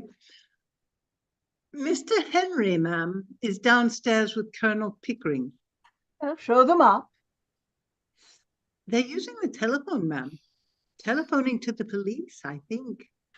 What? Mr. Henry's in a state, ma'am. I thought it better to tell you. If you had told me that Mr. Henry was not in a state, it would have been more surprising. Tell them to come up when they've finished with the police. I suppose he's lost something. Yes, ma'am. Go upstairs and tell Miss Doolittle that Mr. Henry and the Colonel are here. Ask her not to come down till I send for her. Yes, ma'am. Look here, Mother. Now here's a confounded thing. Yes, dear. Good morning. What is it? Eliza's bolted. Oh, you must have frightened her. Frightened her? Nonsense. She was left last night, as usual, to turn out the lights and all that, and instead of going to bed, she changed her clothes and went right off. Bed wasn't even slept in. She came in a cab for her things before 7 this morning, and that fool, Mrs. Pierce, let her have them without telling me a word about it. Now, what am I to do? Do without, I'm afraid, Henry. The girl has a perfect right to leave if she chooses. But I can't find anything. I don't know what appointments I've got. I'm. Good morning, Mrs. Higgins. Has Henry told you? What does that ass of an inspector say? Have you offered a reward? You don't mean to say you've set the police after Eliza? Of course. What are the police for? What else could we do? The inspector made a lot of difficulties. I really think he suspected us of some improper purpose. Of course he did. What right have you to go to the police and give the girl's name as if she were a thief or a lost umbrella or something? Really? We want to find her. We can't let her go like this, you know, Mrs. Higgins. What were we to do? You have no more sense, either of you, than two children. Why? Oh. Mr. Henry, a gentleman wants to see you very particular. He's been sent down from Wimpole Street. Oh, bother. I can't see anyone now. Who is it? A Mr. Doolittle, sir. Doolittle? Do you mean the dustman? Dustman? Oh, no, sir. A gentleman. By George, Pickett, some relative of hers she's gone to. Somebody we know nothing about. Send him up, quick. Yes, sir. Genteel relatives. Now we shall hear something. Do you know any of her people? Only her father, the fellow we told you about. Mr. Doolittle.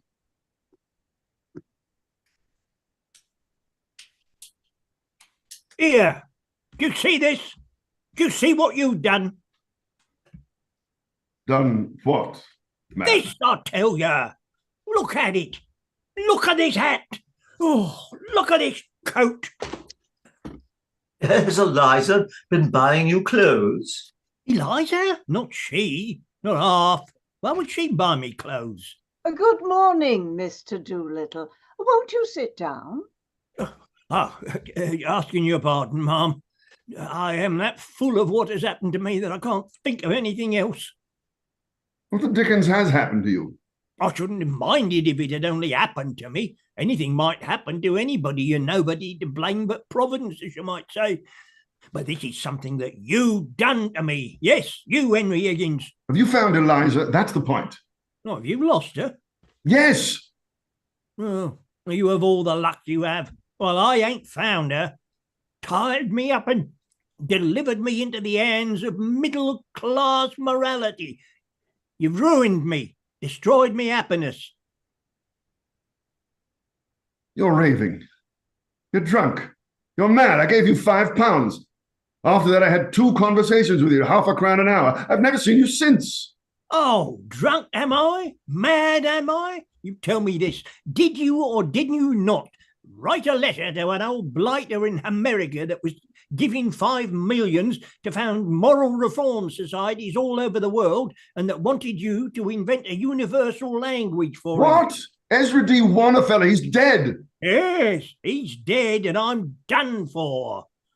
Now, did you or did you not write a letter to him to say that the most original moralist at present in England, to the best of your knowledge, was Alfred Doolittle, a common dustman? Oh, after your last visit, I remember making some silly joke of the kind. Oh, you may well call it a silly joke. Put the lid on me right enough. Just give him the chance he wanted to show that Americans is not like us, that they recognise and respect merit in every class of life, however humble. Them words in his blooming will, in which, Henry Higgins, thanks to your silly joking, he leaves me a share in his pre-digested cheese trust, worth 3,000 a year, on condition that I lecture for his Wannerfeller Moral Reform World League, as often as they ask me, up to 6 times a year. The devil he does. A safe thing What for a you. lark. A safe thing for you, Diddle. They won't ask you twice. Oh, it ain't the lecturing I mind. I'll lecture him blue in the face, I will, and not turn an hair. It's making a gentleman of me that I object to. Who asked you to make a gentleman of me? I was happy. I was free. I touched pretty nigh everybody for money when I wanted it, same as I touched you, Henry Higgins. Now I'm worried, tied neck and heels, and everybody touches me for money. Oh, it's a fine thing for you, says my solicitor. Is it, says I? You mean it's a good thing for you, I says. When I was a poor man and had a solicitor, once when they found a pram in the dust cart, he got me off and got shot of me, and me got shot of him as quick as he could. Same with the doctors. They used to shove me out of the hospital before I could hardly stand on my legs and nothing to pay. Now they finds out I'm not a healthy man and can't live unless they looks after me twice a day. In the house, I'm not allowed to go a hand's turn for myself. Somebody else must do it and touch me for it. A year ago, I hadn't a relative in the world. Well, except 2 or 3, I wouldn't speak to me. Now I'm 50 and not a decent week's wages among the lot of them. I have to live for others and not for myself. That's middle-class morality. You talk of losing Eliza? Don't you be anxious. I bet she's on my doorstep by this. She that could support herself easy by selling flowers if I wasn't respectable. And the next one to touch me will be you, Henry Higgins. I'll have to learn to speak middle-class language from you instead of speaking proper English. That's where you'll come in. And I dare say that's what you've done it for. Oh, but my dear Mr. Doolittle, you need not suffer all this if you are really in earnest. Nobody can force you to accept this bequest. You can repudiate it. Isn't that so, Colonel Pickering? I believe so. Oh, now, that's the tragedy of it, Ma'am. Well, it's easy to say, chuck it. Oh, but I haven't the nerve. Which one of us has? We're all intimidated. Intimidated, ma'am, that's what we are. What is there for me if I chuck it but the workhouse in me old age? I have to dye my hair already to keep me job as a dustman. If I was the one of the deserving poor and had a bit put by, I could chuck it. But then why should I? Of course, the deserving poor might as well be millionaires for all the happiness they ever has. They don't know what happiness is. But I, as one of the undeserving poor, have nothing between me and the pauper's uniform but this here blasted 3,000 a year that shoves me into the middle class. Excuse me the expression, man, but you'd use it yourself if you had my provocation. They've got you every which way you turn. It's a choice between Skilly of the workhouse and the Charbiders of the middle class, and I haven't the nerve for the workhouse. Intimidated, that's what I am. Broke, bought up. Happier men than me will call for my dust and touch me for their tip, and I look on helpless and envy them. That is what you have brought me to. Well, I'm very glad you're not going to do anything foolish, Mr. Doolittle, for this solves the problem of Eliza's future. You Oh, can provide for her now. yes, Ma'am. I'm expected to provide for everyone now, out of these 3,000 a year. Nonsense. He can't provide for her. He shan't provide for her. She doesn't belong to him. I paid him £5 for her. Doolittle, either you're an honest man or a rogue. Oh, a little of both, Henry. Like the rest of us, a little of both. Well, you took that money for the girl. You've no right to take her as well. Henry, don't be absurd. If you really want to know where Eliza is, she is upstairs. Upstairs.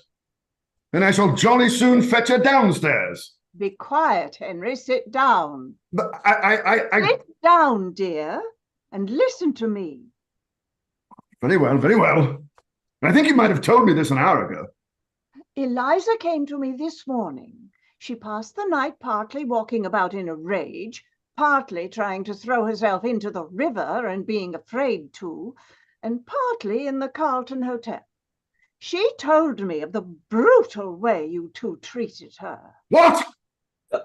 Oh, my dear Mrs. Higgins, she's been telling you stories. We don't treat her brutally. We hardly said a word to her, and we parted on particularly good terms. Higgins, did you bully her after I went to bed? Just the other way about. She threw my slippers in my face. She behaved in the most outrageous way. I never gave her the slightest provocation. The slippers came bang into my face the moment I entered the room, before I said a word, and used perfectly awful language. Why? What did you do to her? I think I know pretty well what you did. The girl is naturally rather affectionate, I think, isn't she, Mr. Doolittle? Oh, very tender-hearted, Ma'am. Takes after me. Just so. She had become attached to you both. She worked very hard for you, Henry. I don't think you quite realize what anything in the nature of brain work means to a girl like that.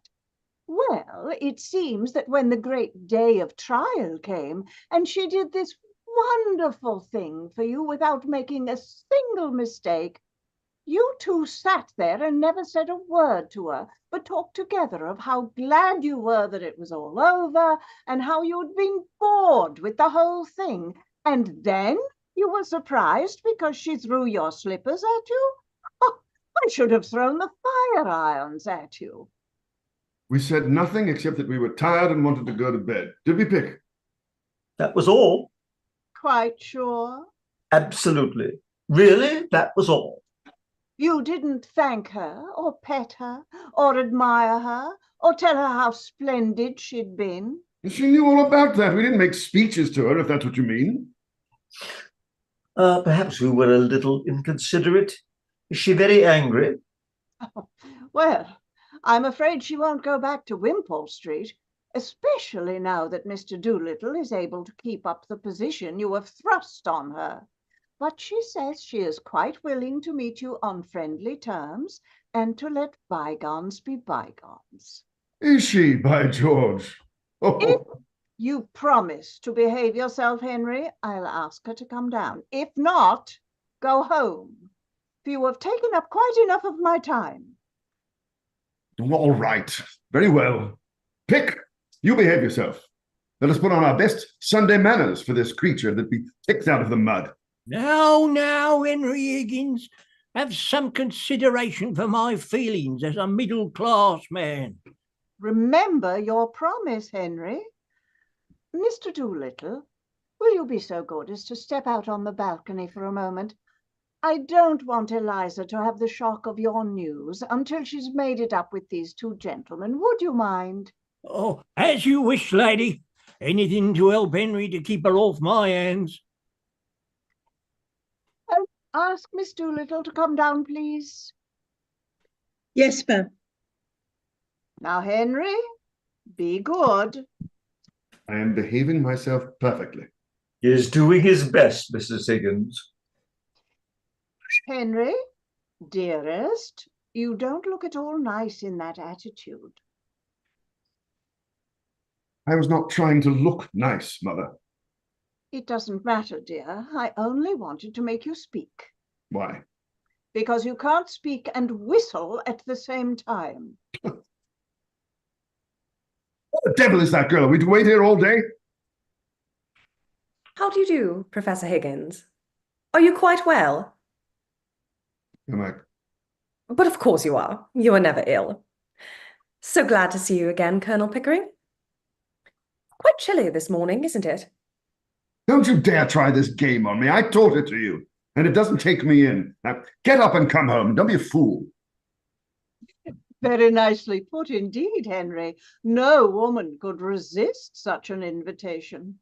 Let her alone, Mother. Let her speak for herself. You will jolly soon see whether she has an idea that I haven't put into her head or a word that I haven't put into her mouth. I tell you, I have created this thing out of the squashed cabbage leaves of Covent Garden, and now she pretends to play the fine lady with me. Yes, dear. But you will sit down, won't you? Will you drop me altogether now that the experiment is over, Colonel Pickering? Hick,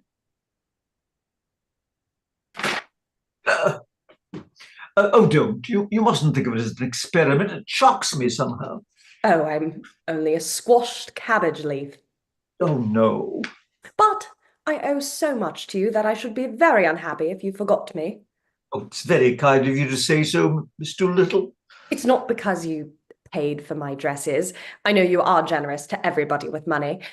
But it was from you that I learned really nice manners. And that is what makes one a lady, isn't it? You see, it was so very difficult for me with the example of Professor Higgins always before me. I was brought up to be just like him, unable to control myself and using bad language on the slightest provocation. And I should never have known that ladies and gentlemen don't behave like that if you hadn't been there. well, Oh, that's only his way, you know. He doesn't mean it. Oh, I didn't mean it either when I was a flower girl. It was only my way. But you see, I did it. And that's what makes the difference, after all. No doubt. Still, he taught you to speak, and I couldn't have done that, you know. Of course. That is his profession. nation. It was just like learning to dance in the fashionable way. There was nothing more than that. But you know what began my real education? What? You calling me Miss Doolittle that day when I first came to Wimpole Street. That was the beginning of self-respect for me. And there were 100 little things you've never noticed because they came naturally to you. Things about standing up and taking off your hat and opening doors. Oh, that was nothing. Yes, things that showed you thought and felt about me as if I were something better than a scullery maid. Though, of course, I know you would have been just the same to a scullery maid if she had been left in the drawing room. You never took off your boots in the dining room when I was there. Oh, you mustn't mind that. Higgins takes off his boots all over the place. I know. I'm not blaming him. It is his way, isn't it? But it made such a difference in me that you didn't do it. You see, really and truly, apart from the things anyone can pick up, the difference between a lady and a flower girl is not how she behaves, but how she's treated. I shall always be a flower girl to Professor Higgins because he always treats me like a flower girl and always will. But I know I can be a lady to you because you always treat me as a lady and always will.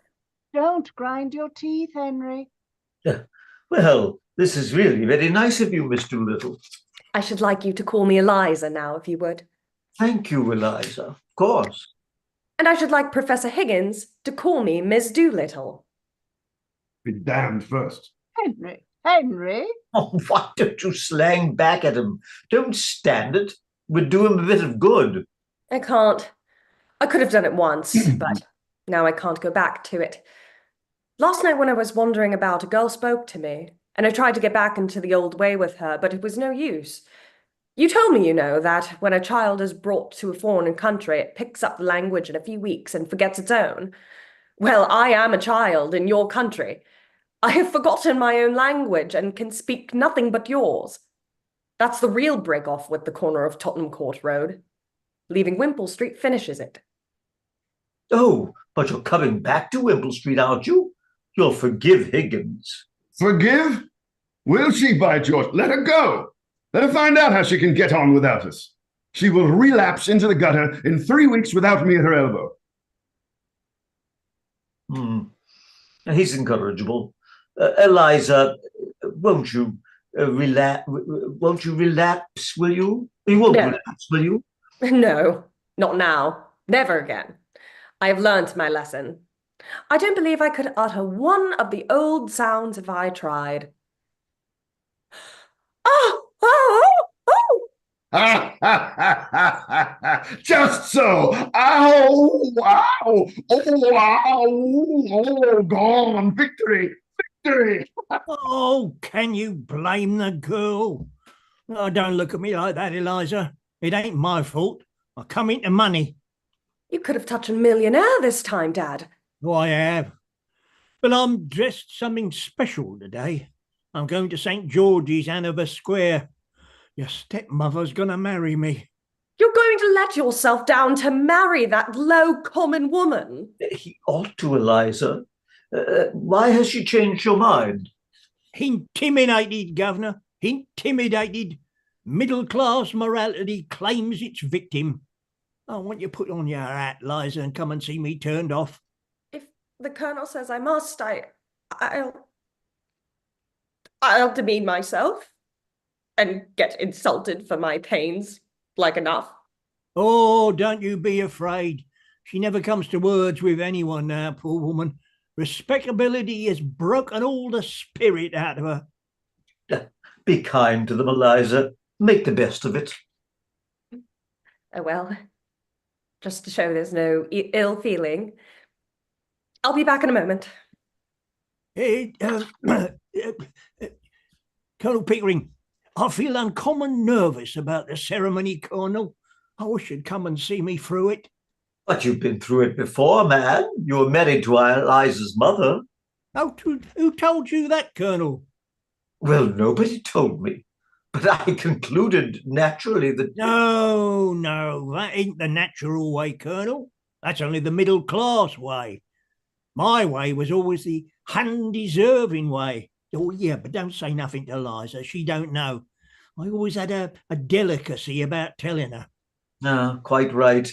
We'll leave it so, if you don't mind. And you'll come to the church, Colonel? Put me through straight? With pleasure, as far as a bachelor can. May I come, Mr. Doolittle? I should be very sorry to miss your wedding. I should indeed be honoured by your condescension, ma'am. And my poor old woman would take it as a tremendous compliment. She's been very low, thinking of the happy days that are no more. I'll order the carriage and get ready. I shan't be more than 15 minutes. I'm going to the church to see your father married, Eliza. You'd better come in the brougham with me.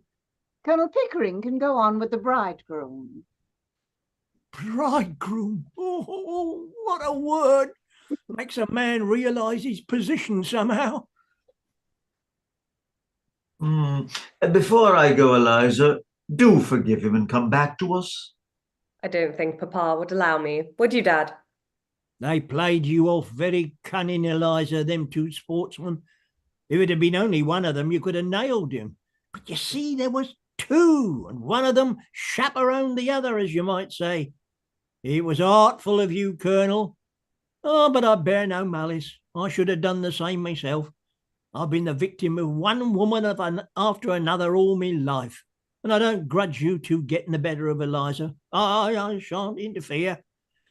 Well, it's time for us to go, Colonel. So long, Henry. See you in St. George's, Eliza. Do stay with us, Eliza. Well, Eliza, you've had a bit of your own back, as you call it. Have you had enough? you going to be reasonable, or do you want any more? You want me back only to pick up your slippers and put up with your tempers and fetch and carry for you? I haven't said I want you back at all. Oh, indeed. Then what are we talking about? About you, not about me. If you come back, I shall treat you just as I've always treated you. I can't change my nature, and I don't intend to change my manners. My manners are exactly the same as Colonel Pickering's. That's not true. He treated Flower Girl as if she were a duchess. And I treat a duchess as if she were a flower girl. I see. The same to everybody. Just so. Like father. Without accepting the comparison on all points, Eliza, it's quite true that your father is not a snob, and that he would be quite at home in any station of life to which his eccentric destiny may call him.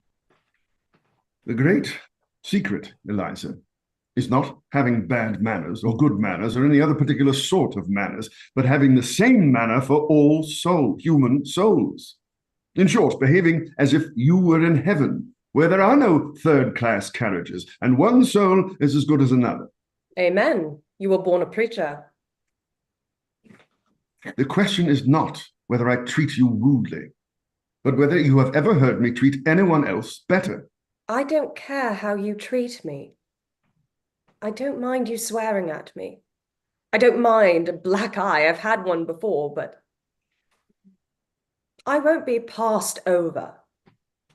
Well, then, get out of my way, for I won't stop for you. You talk about me as if I were a motor bus. So you are a motor bus, all bounce and go and no consideration for anyone.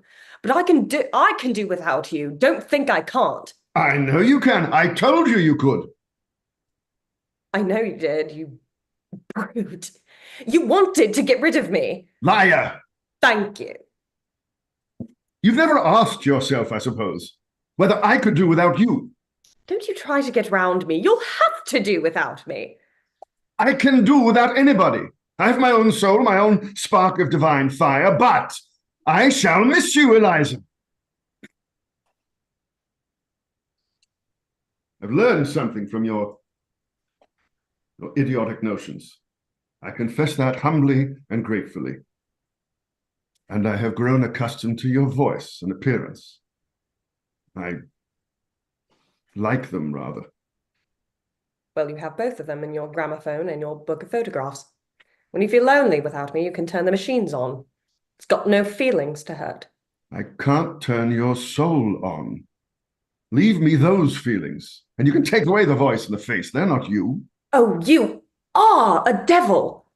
You can twist the heart in a girl as easy as some could twist her arms to hurt her. Mrs. Pierce warned me. Time and again she has wanted to leave you, and you always get round her at the last minute. And you don't care a bit for her, and you don't care a bit for me.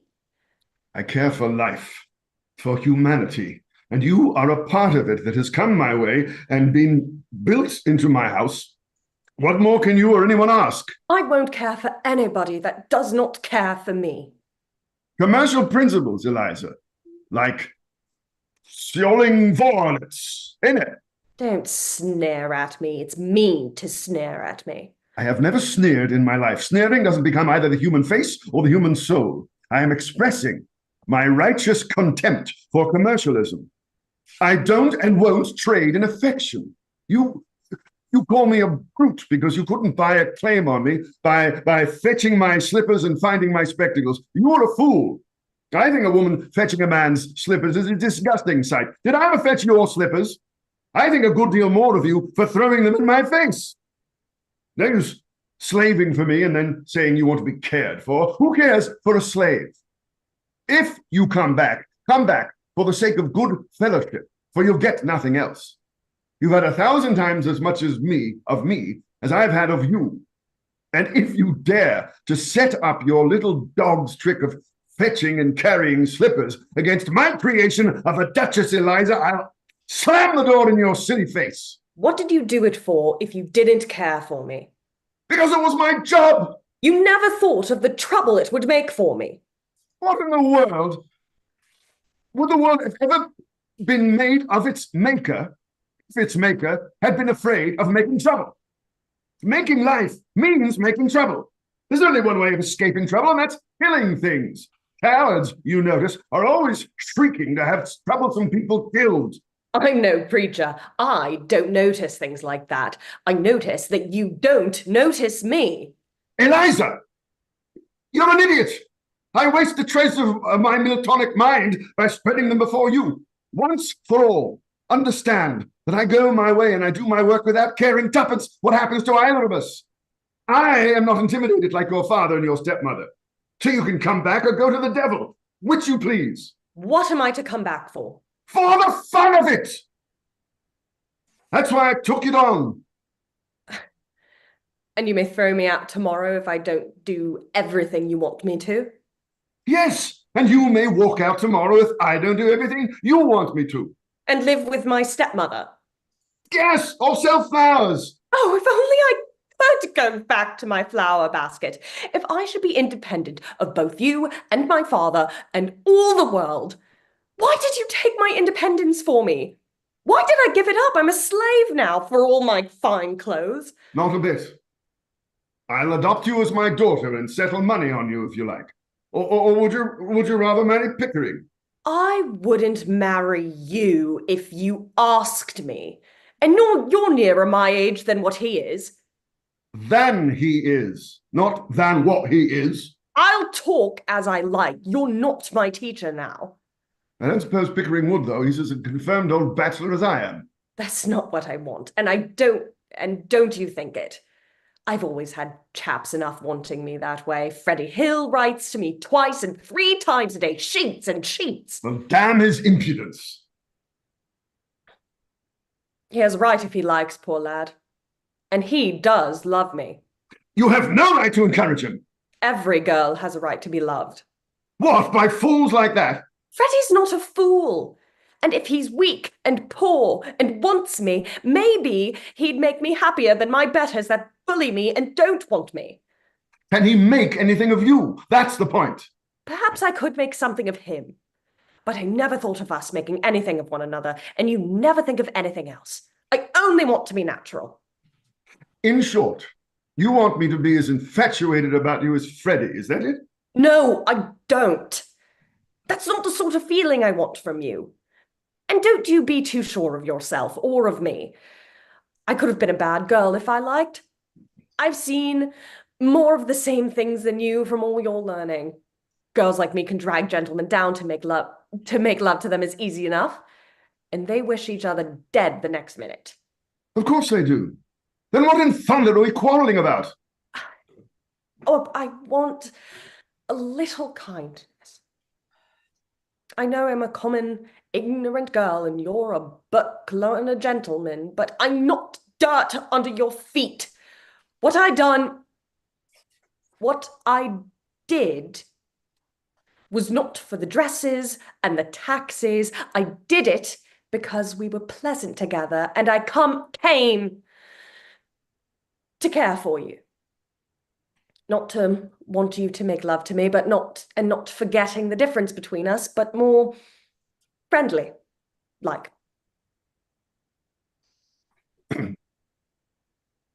Well, of course, that's just how I feel.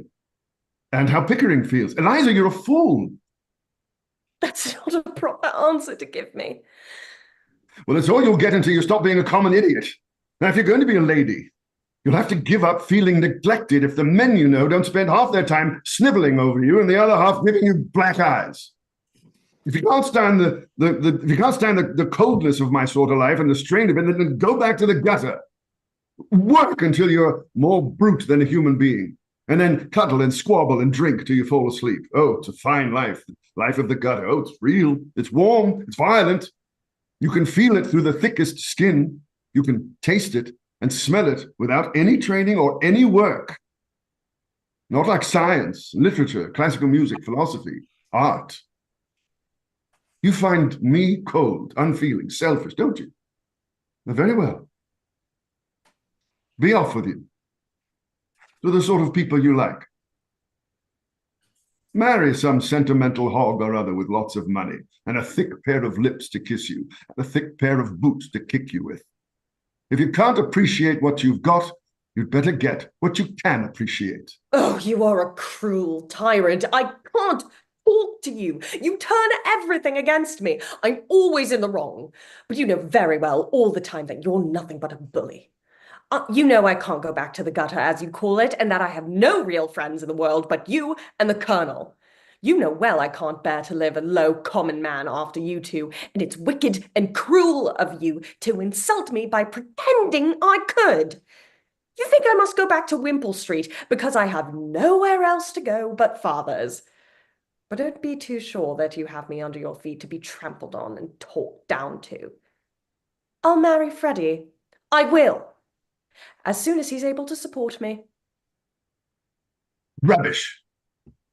You shall marry an ambassador. You shall marry the Governor General of India, or the Lord Lieutenant of Ireland, or someone who wants a deputy queen.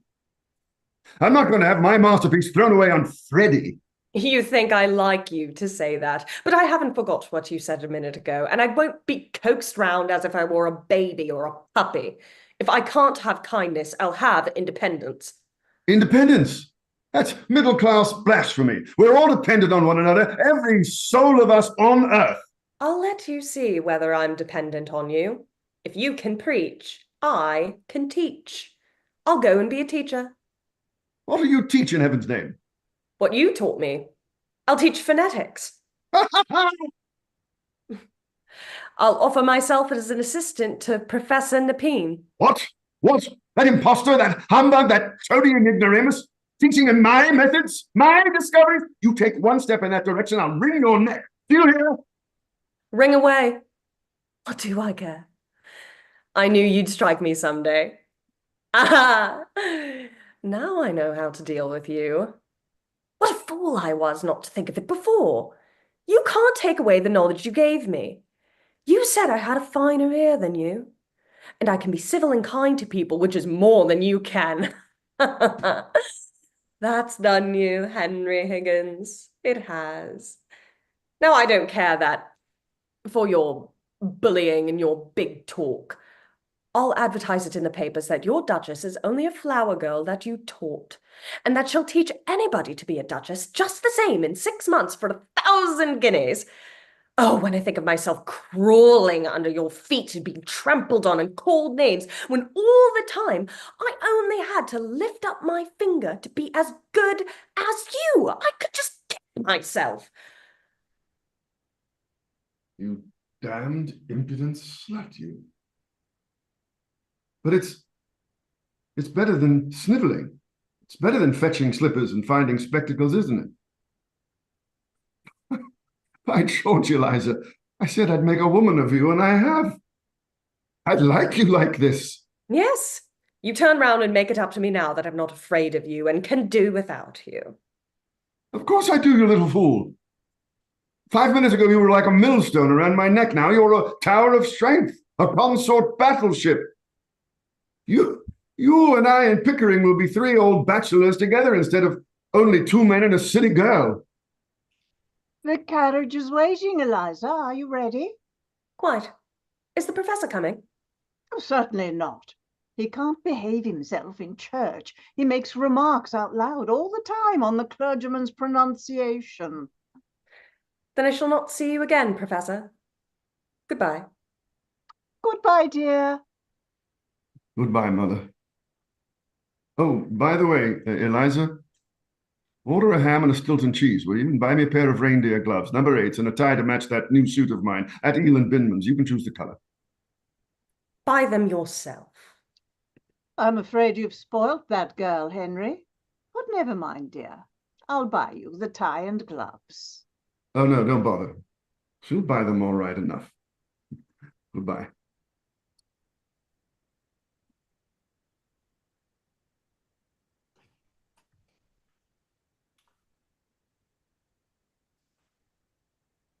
And that's the curtain. Thanks very much, everybody. Well done, well done. Yes, Such a good wonderful luck, everyone. Thank you so much. That was so fun to hear, and such a nice ambiguous ending. That's a strange ending. I missed the discussion before. Is that like the original ending, or what is That is the original ending that Shaw wrote. Yeah. Wow. Wow. Very ambiguous. And isn't Higgins it? was based on somebody called Henry Sweet, who was a Oh. phonetics professor of the period. And the play itself is obviously based on Ovid's Metamorphoses, but apparently also Tobias Smollett's The Adventures of Peregrine Pickle. Oh, yeah. Peregrine Yeah. Pickle. Wow. 11th grade English class comes back to me. Yeah. I think So you that's said the this bit is- about playing tricks on the upper class by having a pretending to be a duchess, because Pickle used to go around playing tricks on society. Yes, I was busy staring at Nancy Duggan's dress during most of that English class. I'm afraid I didn't really listen.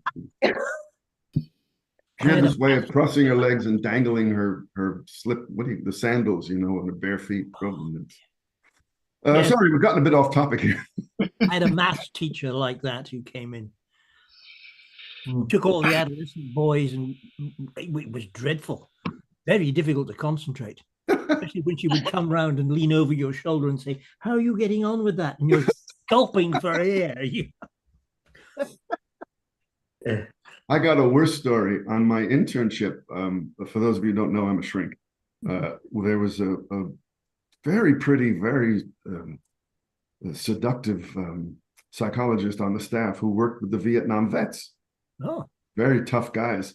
And she would lecture us sitting on the end of the table, giving discussions about the transference issues, that's Yeah. Freudian term, with these veterans, and being seen as the seductress mother and the punishing mother figure. We're all sitting there like, well, if you wouldn't wear those tight skirts and with the rising up and the tight busting thing with the push-up breast, nobody would think of you as a seductress. Clueless woman. She's a psychologist. Yep. That was fun, David. Thanks. Yes, David. Yeah, thank thank you. you, David. This was fun. David. The It hardest, was, David. That was great. And thank you all. This is such a great collection of scene partners. And I'm sorry Virginia's gone. That accent she gave with lisp. That was funny. That was very funny. this is the hardest print, though, to read that I've ever encountered in one of these darn readings. Really? Well, I have to thank you, Paula, for fixing it and getting it to me. I was like going, oh my Lord. But my copy was beautiful. Yeah, mine was too. Are you still down in I'm still in Carolina? North Carolina. Yeah. I will do. I don't know if any of you know Paula Hofstadter. You do, Sue, obviously. I don't know, Paula, if you've ever sung with her. Paula Hofstadter? Hofstadter. Yeah. Name rings a bell, but I can't remember what. She and her husband moved down to Raleigh a few years ago. So when I David, come did- down here, I go and stay with them. For a David, bit. did you ever do any ringer work for David Close? Yeah, because she used to do stuff with him. Yeah. Oh, Okay, are there any final thoughts anybody would like to have on the Oh, play sorry. before we I end the live? probably encountered her under those circumstances. Okay, thank you